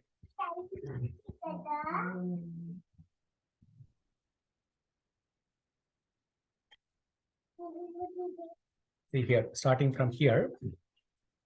So the first of all, there are 4 Kumaras. You all heard of 4 Kumaras, right? Yeah. Sanat, Sanaka, Sananda. There are 4 Kumaras. Okay. And then there is a incarnation of Bor or Varaha. Okay. Yeah. And then Narada. Okay. Then there is Nara Narayana. Okay, and then Kapila. Okay, and then Atri and Anasuya. No, Sixth incarnation Purusha was son of sage Atri. no. Son of the sage Atri was born from the womb Anasuya. So what is his name? Parshuram. It is of the first century. Huh? The sixth incarnation of No, this is Purusha. Yeah. Son of sage Atri. Okay, some sage. Next, Yajna. Okay, son of Prajapati. And then Rishabha, King Rishabha. And then King Prutu. Dattatreya. Okay. Yeah. Okay. That's my thing. And then ninth incarnation, King Prutu. And then Matsya Avatara. Okay, fish. Matsya Avatara. And then this is Kurma Avatara. Yeah. Okay, tortoise. Yeah. For churning the Mandara hill. To churn the Mandara hill. Yeah. And then Dhanvantari, the Lord of Medicine. He came out of the journey also. Yeah. And then Narsimha. And then Vamana. And then Rigu. Parshuram. This is Parshuram? Yes, Parshuram. He initiated the 321 times. Yeah. And then Vyasadeva, who wrote all the Vedas. And then Rama, Lord Rama. Okay, this is 18th incarnation, Lord Rama. And then Lord Krishna, Balarama and Krishna. What happened?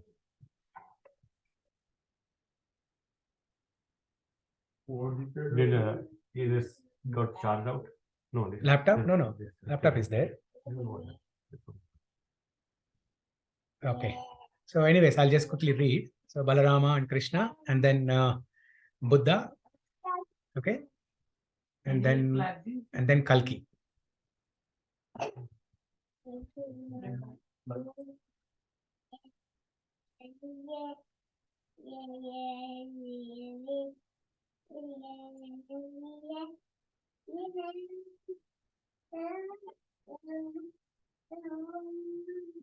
And then Kalki.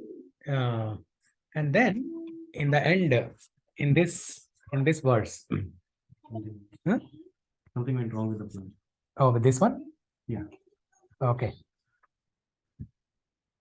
That's okay. So this last slide.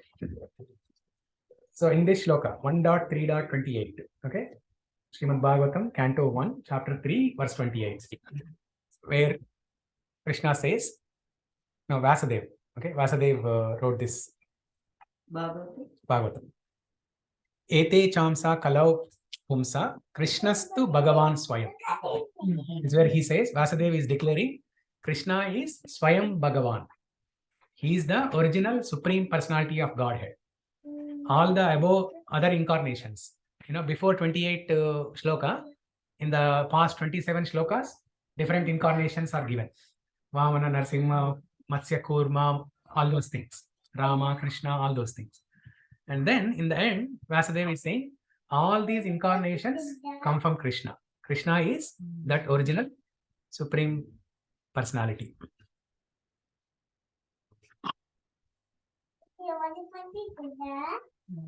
So maybe somebody can read this.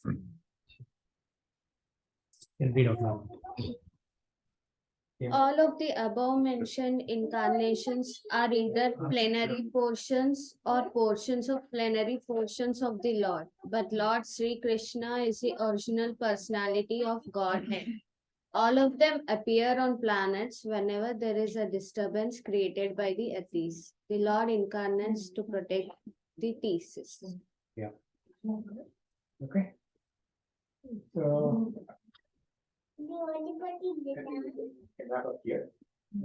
There are in Brahma Samhita also there are many verses which are which explains how Lord Krishna is the source of all, and then how Lord Shiva is also a transformation of Lord Vishnu. Yeah. So I think in Brahma Samhita, there's an analogy to explain Krishna and Shiva.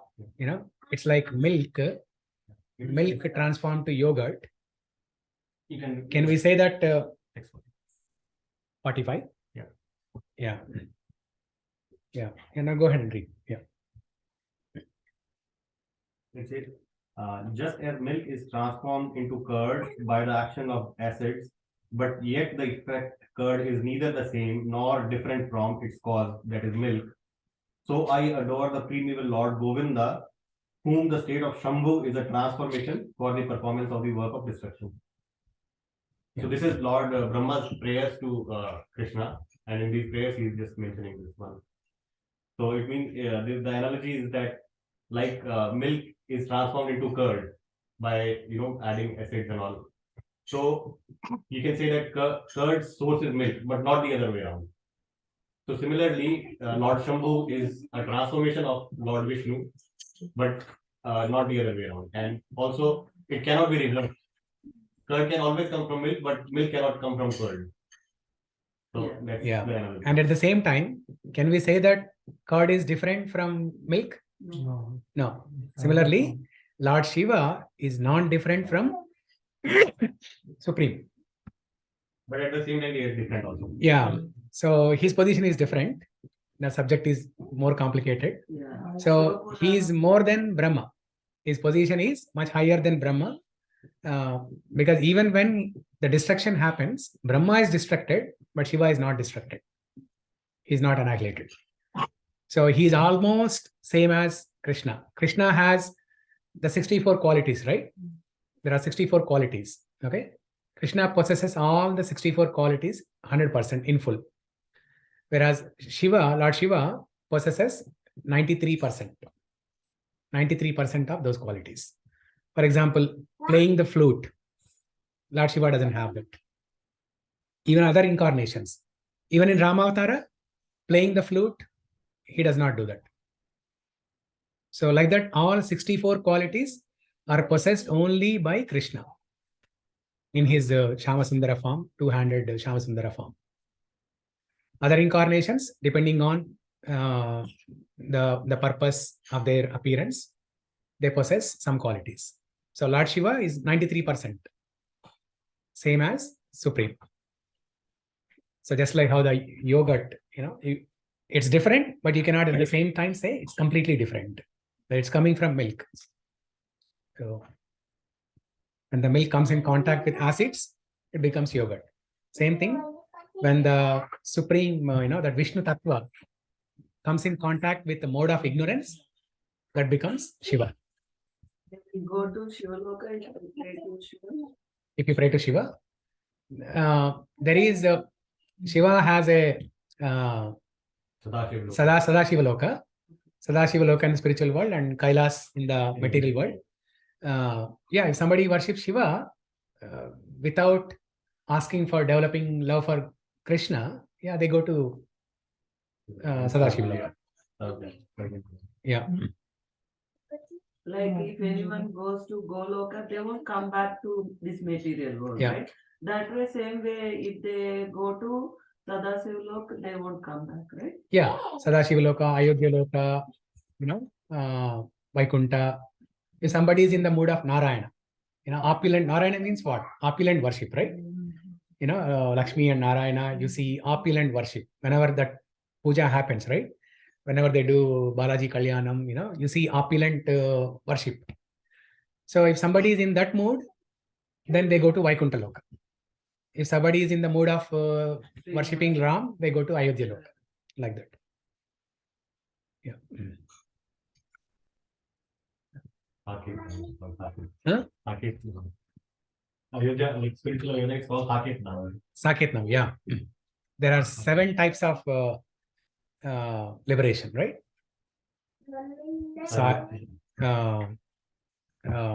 Sarupya, Samipya, Sayujya, Salokya. Like that, there are 7 types of liberation, 7 types of mukti. Yeah. Samipya means you live near God. Sarupya, Swarupya is like you get the same form Same form as God. Coordinated form. Like somebody is in the mood of Narayana, then they go to Vaikuntha Loka, and then they get 400 form. Just like Narayana, they got 400 form. Yeah. So, yeah, depending on, and if somebody is like this, crawling like a baby Balakrishna and worshipping Balakrishna, they go to Goloka Vrindavana. So, nice pose. Yes, Prabhu. Okay, so I think we can stop here. We'll continue next week with topic 5. So next week I want to make a plan. It's a Thanksgiving weekend. So what are the plans? Will you be going for shopping, or will you be available for the class? Yeah. So Sunday. Yeah, you have Thursday, Friday, Saturday, 3 days you have for shopping. So I'm assuming people will be available. Okay, so that is one thing. People are available, I am available, but they are not available. They are going to Atlanta that weekend. So we can have a class either at my home in Sammamish, and it's an opportunity. I would like to invite you all also to my home. So you can come to my home, we can have class, and then you can go to temple. And temple, there will be feast actually. Harilas Maharaj, he'll be cooking feast that day. He'll be making 10-15 different varieties, lasagna and all those different names. I don't remember pasta. Oh yeah, ultimate. He himself cooks. Yeah, Yes. he himself cooks. Himself. He starts in the morning, 7 o'clock, 8 o'clock. He cooks till the evening, 9 o'clock. 2 days he does that.